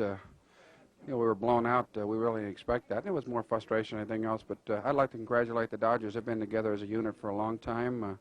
They've had some rocky roads here in '77 and '78, and they played very well. And you can't win them all. I'm just sorry that we lost, but I'd rather lose here than lose down the line like other clubs did. And hopefully this club will be back next year. They turned it around and did to you what you did in '78, winning the last 4 after losing the first 2. There will be a lot of second guessing of a lot of moves that were made during this series. One of them was Bob Lemon's removal of Tommy John after 4 innings tonight. What was the general feeling on the ball club and your feeling about that move? Well, I'm not the manager, and I can't make moves. Bob gets paid to manage, and he decided that Bobby Mercer could give us a quick lift. It didn't work at the time, although Bobby hit the ball well. But that's not when we lost the series. We go back to Game 4. We go back to Game 5. We didn't do the job in L.A. We let the Dodgers right back in the series. I think that was the telling tale, Game 4 and Game 5 specifically. But, the Dodgers have played so well this series. Everybody talks about how many mistakes we did. Let's give them credit. And they're world champions, and tip our hats to them. They've been together for a long time, like I said before. They're a bunch of professionals. They're a bunch of experienced pros, and it showed. We just didn't do the job. They did. I congratulate them. Okay, thanks very much for spending time with us, Lou, in a difficult moment. We appreciate it. Keith?